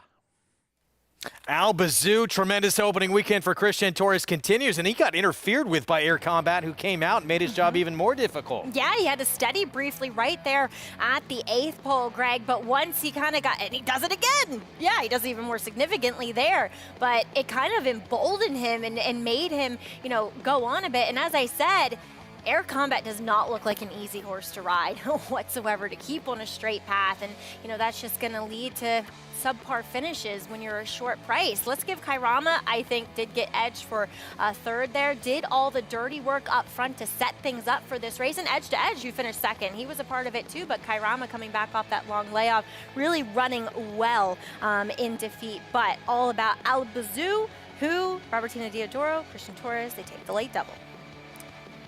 Robertino Diodoro, one of the outstanding trainers in this game, was at this meet last year, and he struggled early. Yeah. That's not happening this year. No, definitely not. Albazoo, impressive, getting the 4th win of his career, overcoming that trouble. We've had a couple of races today where we've seen horses overcome pretty significant trouble. There's another race where a horse broke inward, was out, basically off the course, and came back to win. Wow, that was crazy, that start. I mean, he was into the turn and had to come back out. It wasn't totally his fault either. He was carried out or into that, and it was quite a remarkable effort to get the win. Another big weekend day for Christian Torres after that 4-win day yesterday, so good for him. We're going to look back at some of the Saturday action from Aqueduct. This was a fun race to watch. Coming back in just 7 days' time, what would we get from Betsy Blue for Linda Rice? And she is so successful quite often with this quick turnaround.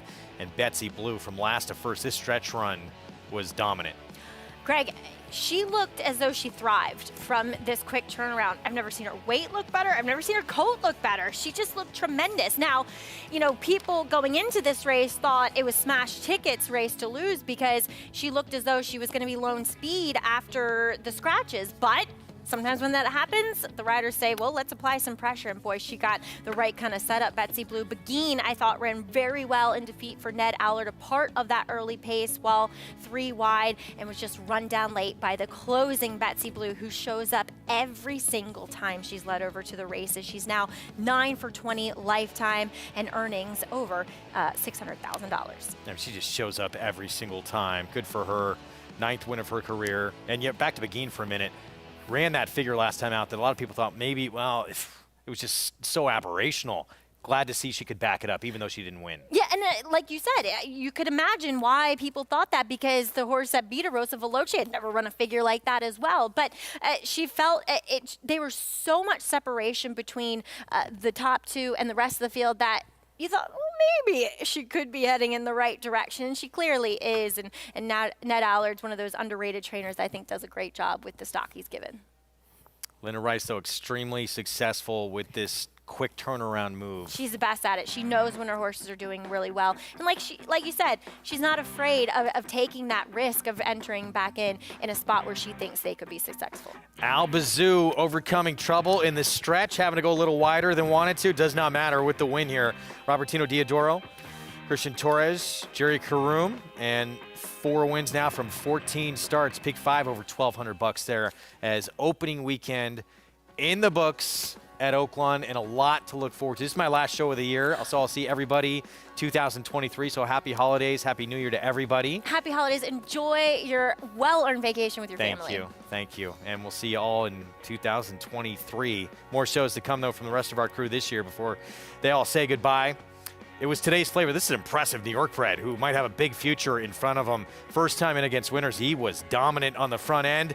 And my 6 cents, Christian Torres, story of opening weekend in that riding colony in Hot Springs, puts that horse on the lead, and my 6 cents goes gate to wire. Next show, Friday, 2:30 Eastern start time on FS2.